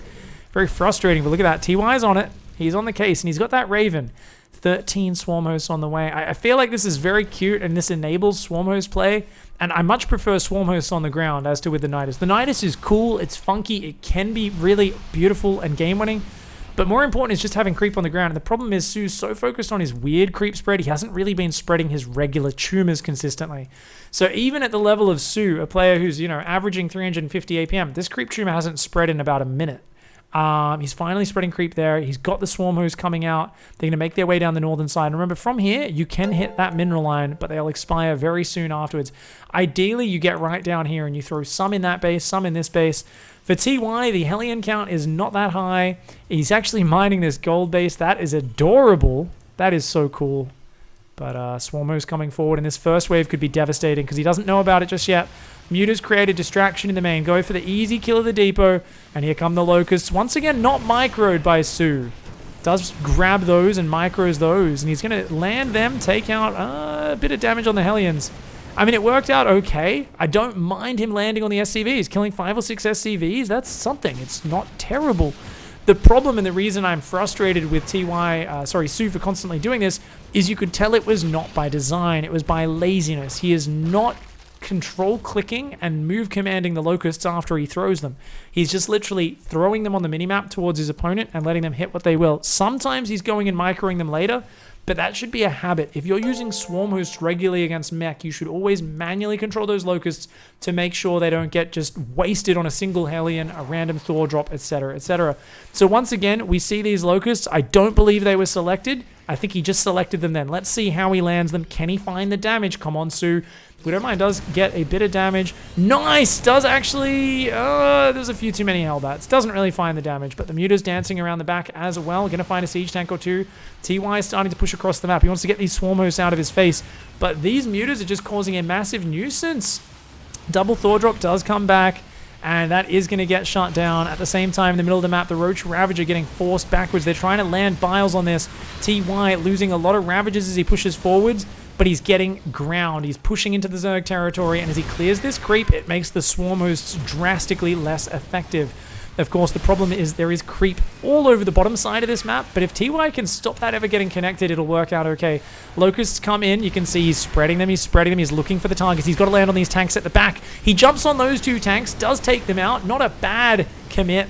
If he landed on the back, I think he would have got the Thors as well, because he would have been far enough away from those Hellbats. Blue Flame has been finished. It's 2-2 versus 1-1. soO needs to buy time. It's another 16 seconds until a Locust Wave is ready. Biles landing. Liberators take a few hits. But here we go. Nice harassment. A Hellbat drop on the right-hand side. Gets shut down by the Mutas. TY is up on 4 bases, but he hasn't been able to secure a 5th like in that previous game, and he seems very committed to this push. The Mass Roach Ravager for soO now starting to find those decent attack angles, and as the Locusts recharge, you need to evacuate as TY. Once your Hellbats are gone, you cannot protect yourself from the Locusts. soO knows this. soO launches, and this is going to be a wipe. There's a few more Hellions have rallied in. A few more Hellions. Is he going to go? He's going to dive. soO's going to go for it. The Hellions, are they going to be enough? They're not roasting these Locusts very quickly. They had to morph to Hellbats in the middle of the battle, and so the Locusts did a ton of damage. The tanks aren't sieged, and that's what I was talking about. TY needed to pull back. He's overstayed his welcome. He overcommitted here. He was feeling the pressure because he could not expand to the center and the bottom due to the creep spread, and he felt like he needed to make it happen with this push. But soO, only on 70 workers with no hive. Oh, no, he's got a Great Aspire, actually. Never mind. He does have a hive. He's got a Great Aspire, but he's not using them. Just on Mass Roach Ravager Swarm Host. TY did have time. He could have pulled back. Tank drop on the high ground, very nice. Like I said, TY not being able to expand to the corners of the map due to that creep spread. That was the big thing that won him that previous map. He's still got a chance of getting back into this if he slows down, eases off. He's got Mag Field Accelerator on the way, so he's thinking about swapping into Cyclones. Not sure if that's the right call here. Uh-oh. Run. No. Alright. Does manage to get that tank drop out of there.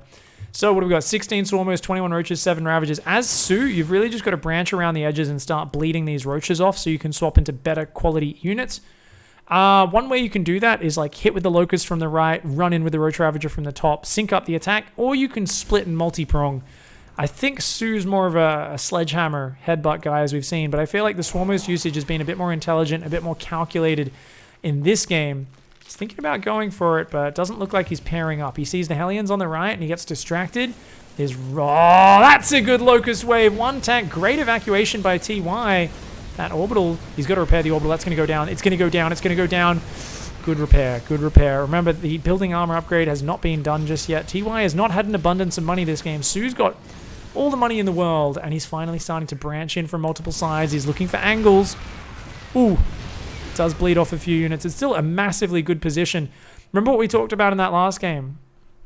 Creep spread. He's not spreading his creep consistently. He's got 6 queens. This time he's starting to do it though, thankfully, because that's what's going to give him longevity in this series.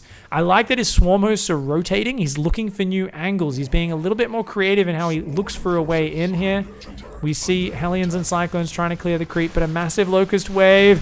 1 Liberator gets piled down. The Ravager's starting to headbutt in, and this is the power of rotating your army to new attack angles Those Locusts finding siege tanks away from the Hellions. They were not protected, and this is where the trades start to stack up in soO's favor. Look at the units lost tab. 8,000 resources in the lead for soO, and that is the power of effective swarm host usage. Look at this bank.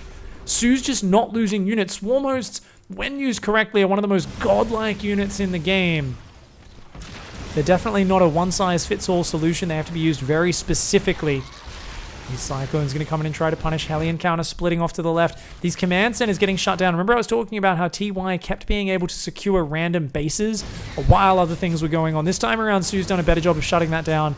Even though TY is expanding to the base in the bottom, he's doing a much better job of just trying to keep TY busy. Still, the Hellion count too low. Needs more Hellions. This Locust wave is looking devastating. Oh, that's a lot of Locusts. They come in and a ton of tanks and Cyclones fall. The Ravagers land a few biles. They take out some more stuff.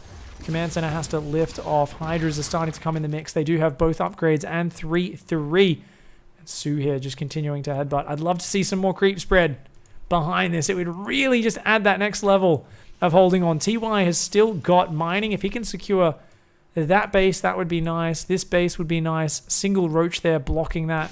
Banshees come forward, start to shut down a few of these units, and slowing down the creep spread as well. Yeah, soO going to come forward with those queens, doing a pretty good job. Swarmo's coming forward. Ooh, good scouting command center is going to see that. Hellions and Cyclones on the bottom side. Spinecrawler is not going to be any match for that. You can see the Cyclones have actually been manually locked onto the hatchery, and it disappears almost instantly. The Cyclones are going to take out the Spines as well. Meanwhile, these Banshees getting chased back by the Hydras. Locusts find the mineral line. SCVs do evacuate. And remember, TY up at 84 SCVs. He can lose an SCV here or there. It's not a big deal. soO's always the one who's going to end up with less mining. The problem for TY is he needs to grind soO down. soO's bank is so huge. It's like he's got a piece of sandpaper and he's staring at a room filled with gold. And they're like, yeah, we just need you to slowly use this single piece of sandpaper to turn this all into gold dust for us, please. And TY is like, yeah, it's going to take me like 20 minutes of efficient trades. And I haven't taken a single efficient trade in this entire game. I am down 10,000 resources in the units lost. Ugh. Command center on the south side. It looks like it might go down. Cyclones are going to come in. That hatchery does a disappearing trick as well. A lot of those drones going down. The army does come back. soO does take out this base as well. 2 bases. I love the way soO split his units there. He went for 2 expansions. Oh, Banshees come in for the punish. Nice, those Banshees. The secret to TY's success. The Cyclones do a drive-by, roast that up. Unfortunately, these Hellions did not find the rest of the drones. They are going to kill a few more. Those drones decide to see their death. 19 workers do go down. And yeah, it's like, hey, you put a dent in soO's economy. Unfortunately, soO doesn't care. He's got so much bank, he's happy to replace that with army. He's happy to just sit on 45 workers and mine up what he can. We've got 8 Hellions building at a time, 9 Cyclones, 5 tanks. Okay, I mean, this army could potentially make it happen. But yeah, it's going to be reliant on mitigating the swarm host. And a planetary on the left looks nice. Guess what? Not too effective against that many Locusts. Still 11 swarm hosts. The Hydras do go in ahead of time, and a few of them are going to fall. But that base will fall. Bottom right-hand side trying to be re-established. I don't think that's enough Ravagers and Roaches to win this fight, but he doesn't need to win. He just needs to trade. As long as he can kill units, look at this. Finds an opening. The tanks are siege too far back. Does some very nice damage. The Cyclone's starting to wear this down. Biles just keeping this back and creating problems. Meanwhile, the left-hand side base fell to the swarm hosts. The Banshees are looking for those swarm hosts. Are they going to be able to find them? Yep, he scans, he sees them. And these swarm hosts, a lot of them are going to go down. They're getting 1 shot. Oh my god. Well, 2 shot, I guess. They were just wounded. And that brings it down to just 6 swarm hosts. What do you replace that with as soO? I feel like just lots of Vipers and Hydras is not a bad idea. There's so much air commitment from TY. Parasitic Bomb's going to be great. Abduct's going to be great against the tank and Cyclone heavy ground army. These Banshees desperate to do some counter damage. TY is fighting well from behind, but yeah, this time just the Swarmers usage is much better. More Hydras are in the way. soO's not maxing out. He's like not sure what he wants to spend his money on. Cyclones are looking for the lock-on. They're not going to get it. No, they're going to get out of there. Ooh, losing Cyclones. A little bit unfortunate. Vipers can abduct those whenever they feel like it. They're in range, I believe. Maybe not. We're going to see a couple of tongues. Get over here. Get over here. Oh my god, no! no! soO got distracted by this push on the left. The Banshees do get intercepted. A lot of them fall to the Hydras, but loses all the Vipers on the right-hand side at the same time. TY's money is getting low. I think TY should focus on this right-hand side of the map. Mass Alien Cyclone is probably not a bad idea for TY. The problem is the money. He's just way down, about 40 army supply. So even though I think Mass, Blue Flame, Hellion, Cyclone, I mean, they've got equal upgrades, I think it will work. I just don't know if he's going to have the numbers. Like, right now, it's 6 Vipers, and as they gather energy, I mean, parasitic bombs will ruin the Air Force. Abducts can deal with some of the Cyclones on the ground. I'm not sure if there's a way to solve this outside of getting Ghosts up, and that's just too far away. That's too expensive for TY to even consider.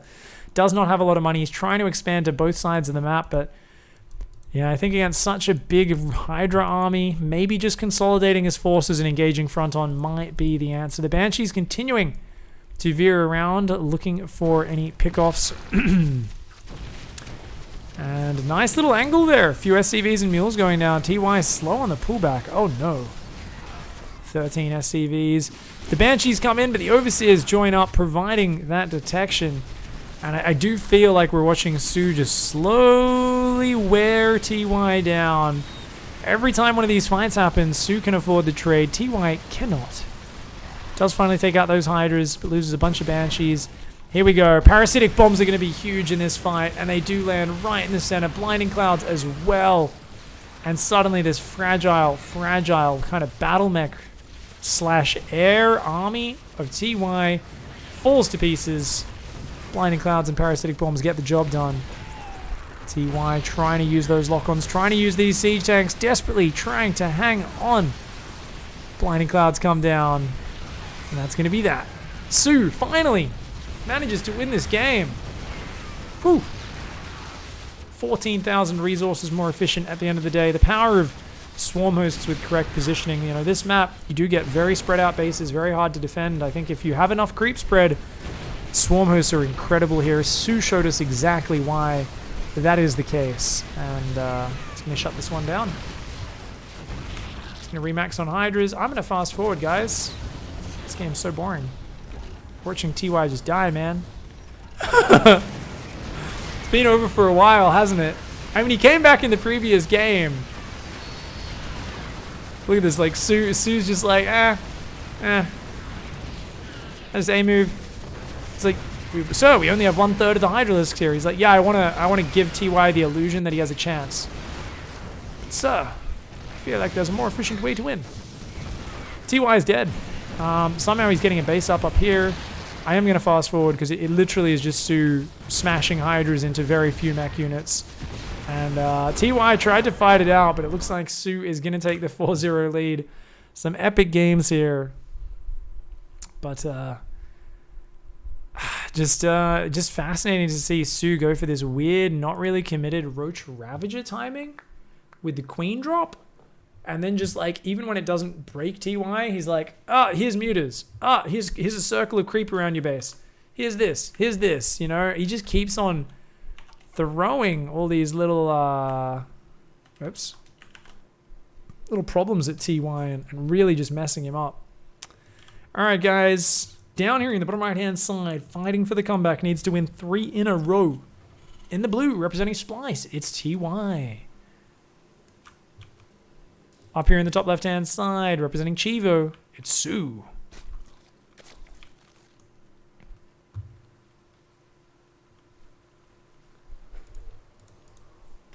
Oh, thank you very much for hanging out, guys. Tech Chess is linking up a random movie. What's this? The Core, 2003. The only way to save Earth from catastrophe is to drill down to the core and set it spinning again. Who comes up with these fucking ideas?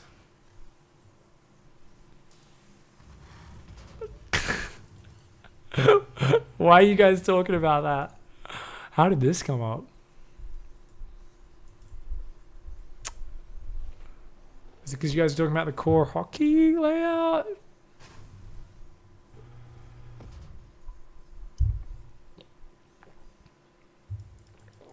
I always play like soO. I come in second every time, says Base Habit. which is interesting because I know Base Habit doesn't play tournaments, and I'm pretty sure ladder is just a 2-man tournament. So if you're coming second place in all your ladder match, oh no. Can we slap some bacon down as, to pay respects to Base Habit's win record on the ladder? I'm sorry, Base Habit. That sucks, buddy. Should play more tournaments. Then if you keep playing like soO, it means you beat a lot of people before you get to the finals and lose there. For those who don't know, soO has the highest number of second place finishes in out of any pro gamer. The number of times this guy has made it to the GSL finals or some other tournament's finals and either choked or just been facing a player who just is on another level. It's happened so many times, over and over again. And it's become a meme. You just see his face when he's like there on the stage, second place, and he's like, again, not again. 6 GSL finals, he's come second, and it's obscene. It's ridiculous. Thank you for the heads up. I forgot to make it say best of 9. Since I know Twitch chat is a single entity who is incredibly intelligent, I knew you'd all get very confused by that, and you'd be like, how is it 4-2 if it's a best of 3? Best of 3. I don't know, man. Science or some shit. These two Marines are looking for an overlord, and they're like, there is no overlord, because soO loves coming around the edges, and oh man, look at this map. There's like a big rib cage sticking out with treasure in it. Wait. Was this like the dragon from The Hobbit? And then when it dies, like all the gold it's eaten because it's so greedy comes out? I don't know, man. That's beautiful seashells. This little seaweed thing. Oh man, these maps are so pretty. Beautiful little shells over there. Some sort of tree. More gold down there. These big gold coins as well. Those gold coins are like as big as an SCV's head. Is that like some ancient Protoss money or something? Protoss are pretty big. Yeah, there's some cool shit on this map. Ooh, coral. Giant coral. Another dragon with its horde. Oh god, this map's so beautiful. These little underwater sections are just, they're doing it for me, man. Always good to go look at the maps a little bit more. TY is going to be going for that 3rd CC build once again. We saw this on Port Alexander earlier today. So yeah. Interesting to see where he's going to go. Very fast double upgrades. Did soO get wind of this? Oh, he did. He poked in and saw the 3rd CC. Oh, so he's just like, cool, you can't do anything to me. So he takes the 2nd gas, builds no fighting units, just non-stop drones. He's not even building many extra queens. And this is something which soO does so well, right? Skimps on the queens and then just like powers economy, powers units. 1-1's already started before the engineering bays have started. Ouch. There are 2 barracks up quite fast for TY though. So TY can do like some weird Marine Hellion timing attack. He's still building Hellions one at a time. He might hit with like Stim Marine Medevac Hellion, and that could work pretty well. So he's going to actually get the pressure going really early. Oh man, whenever I play against this build as a Zerg, when those first Marines arrive, it is the most surprising thing because you're playing so greedy because you're like, oh, it's 3 command center. My Baneliness can go down mega late. I just need it at the same time as the lair to get Baneling speed. Let's get 3 mineral lines. Let's go up to all 5 gas geyses. You know, you're just kind of chilling. You're just like, oh yeah, I'm feeling good. But I think TY is going to do a bit of a pressure like right now. Yeah. Yep. So it's basically 2-on-1, but with a 3rd command center and a bunch of Hellions, and it hits about 30 seconds late. Super cool build. Super cool build. It's very surprising when you face this. There's only 5 queens and 12 Zerglings out right now. I don't think soO has any idea that this is happening.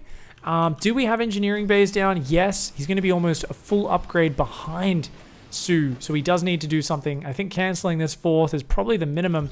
It's only about 13 Marines there.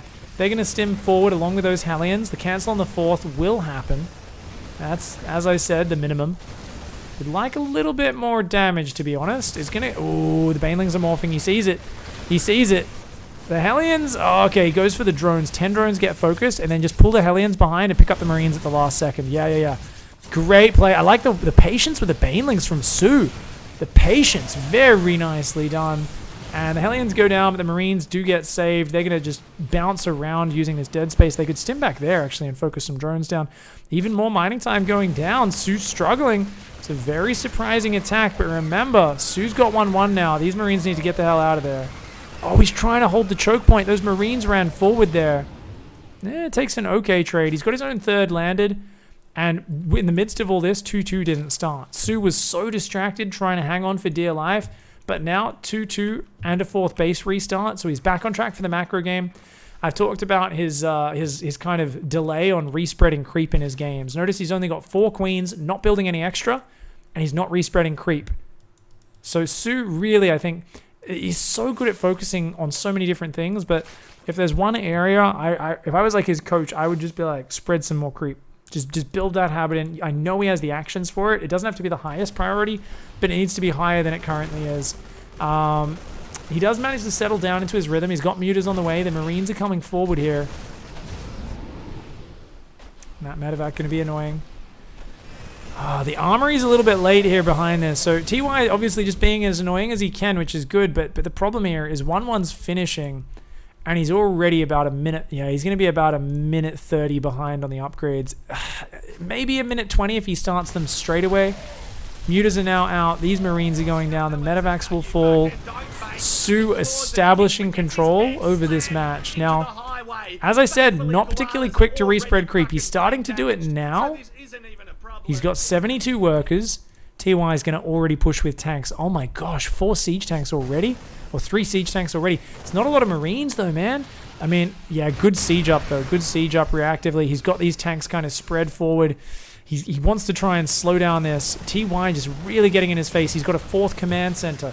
Extra barracks. Drilling claws. 2-2 on the way behind this. But if he can trade now before 2-2, maybe that slows soO down enough. Maybe this is the timing that he needs. Notice most of his Marines are off creep. If he commits most of his Marines on creep, he'll just get dicked by the surround. But look at that. Yeah, his Marines over here are able to gun down. But oh, the speed banes does focus down that one. 1 siege tank goes down there, as well as another one up there. There's still 2 siege tanks left. He's got to siege it though. He's trying to dive. TY YOLOing here. Is it going to be enough? He might be able to do it. This is so close. That siege tank does go down though.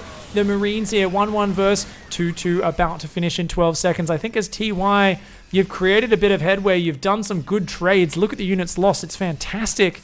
But, I mean, you've got a 4th CC behind this. You don't necessarily need to win the game here. He can't afford to lose all of his tech units. If he loses all of his medevacs and tanks, that's where he ends up in trouble. So he has to do an emergency hot pickup. Almost loses the medevac and all the Marines inside. Does end up losing that mine as well. I think at this point he's got to pull back. Remember, the game on... Was it Kairos Junction or Port Alexander? One of the earlier maps where he kept staying with his push, and eventually, I mean, soO's doing nothing but building units. He will push you. Your reinforce is slower. He's trying to parade push, but he doesn't have proper Widow Mine production. He's now swapped his factory onto a reactor.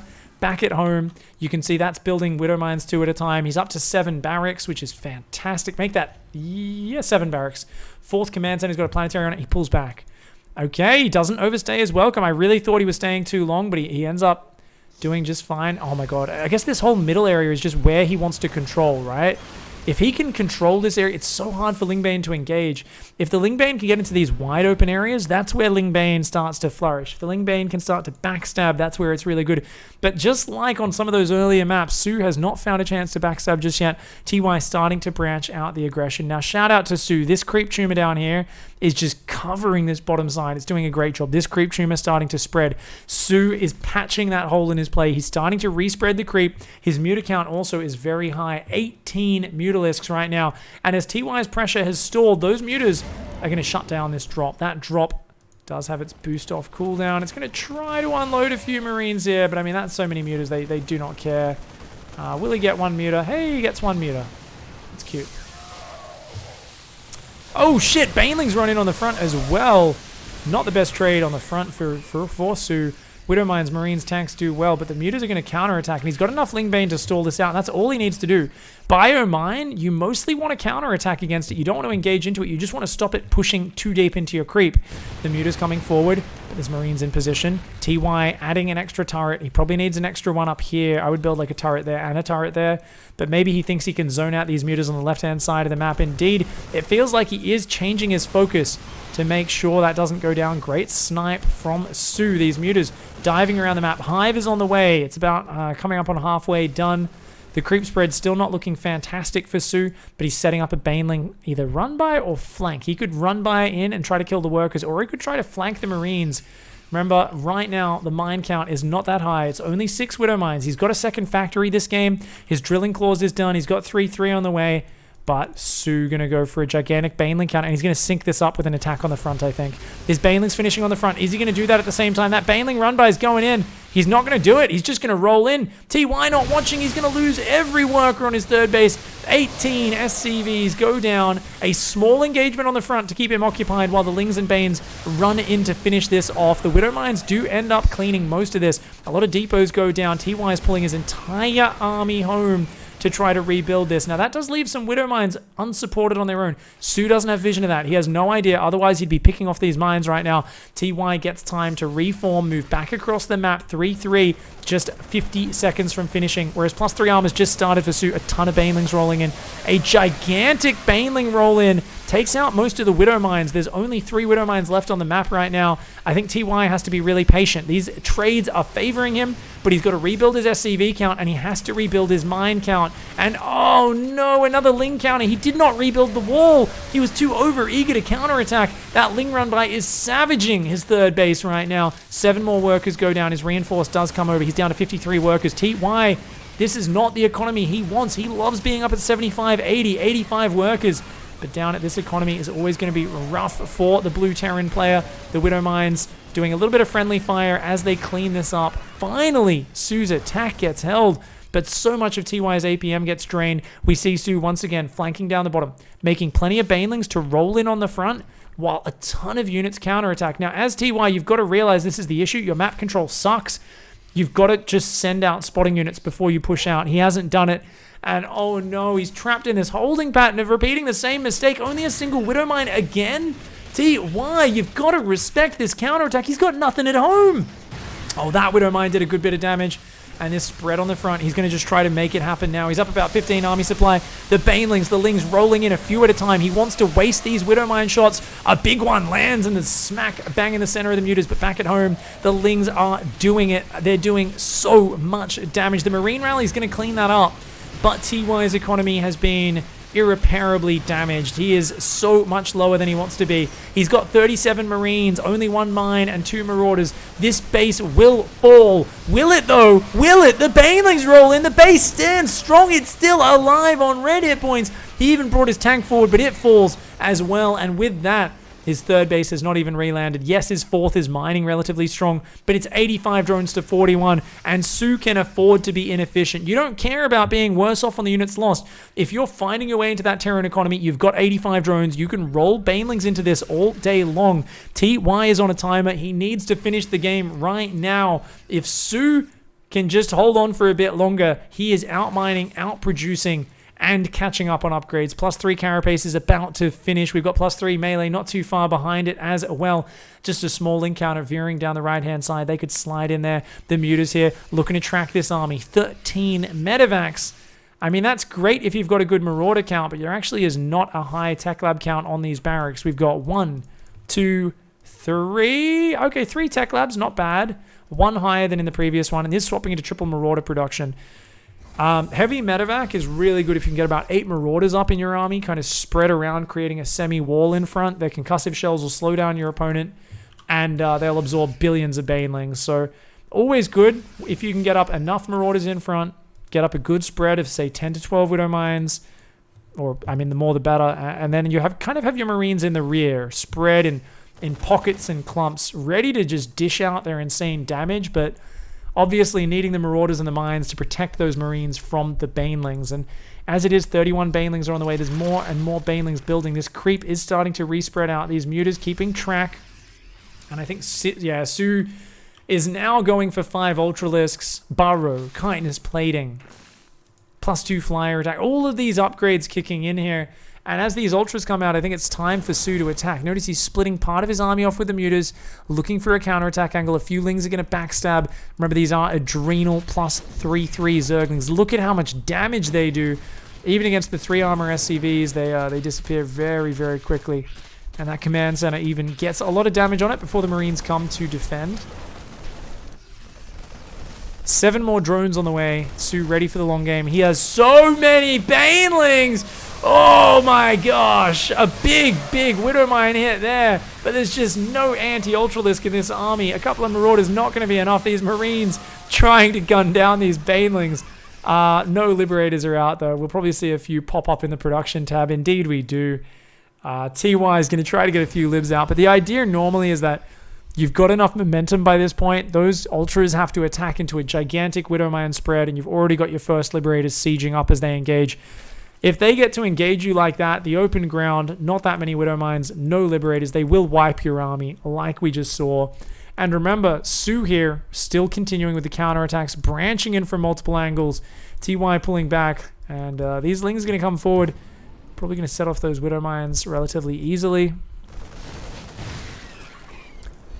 I love the way these simulant Zerglings die, man. Little roasted corpses from that Widow Mine explosion. Ultras, mutas, banelings. Looking for the angle. There's still that squad on the south side. Gets fancy. The scans. TY was like, what are you doing, dude? Why are you moving your army around like that? Does realize, drops the scan. The Burrow banelings aren't going to be pulled off. I would love to see soO win the game, though. I feel there's no reason why soO shouldn't be attacking this south side with these units while collapsing on this. Neither are planetaries. There's no real answer to your army, and you've been maxed for a while. So I think soO, I mean, he was looking for that drop. He missed it. But it's going to fly into Spore Crawlers and Banelings anyway. The mutas are going to come back, and this drop's like, that's cool. We'll just pick up. Oh, no, we won't. Mutas, On the north side, some Bio has a bit of a run-in with the Banelings and Ultras. Ghost Academy's trying to come down, but yeah. Dead man. He's a dead man. Yeah. Yeah, he's ooh. Widow Mines go down without firing. He's got a nice Bio army. But finally swings in with this flank. At the same time, jumps on top of the Bio Mine, and the Liberator, ooh, the mines massacre the mutas, but it doesn't matter. The Ultras have already fought their way through the lib zones. Only a few Marines left over, and that's going to be that. GG. Well played. soO takes the series 5-2. Hats off to you, soO. Fuck, I love how lame I am. When you cast this many hours of ZVT, your brain starts to turn to mush. And your mouth says embarrassing things. But that's pretty much the pig stream experience, isn't it? Thanks for hanging out. Grabbing time. Thanks for the 1.5 years of sub. Appreciate that, dude. Lumo, thank you for the 13-month resub. Hellhacks, thanks for the 1-bit share. Guys, I hope you appreciated this series. I know I did. Thank you, Alpha X, for sending through their Pro Series replays. Appreciate them sharing with me. So good shit. Thanks for hanging out, guys. And I'll catch you all next time.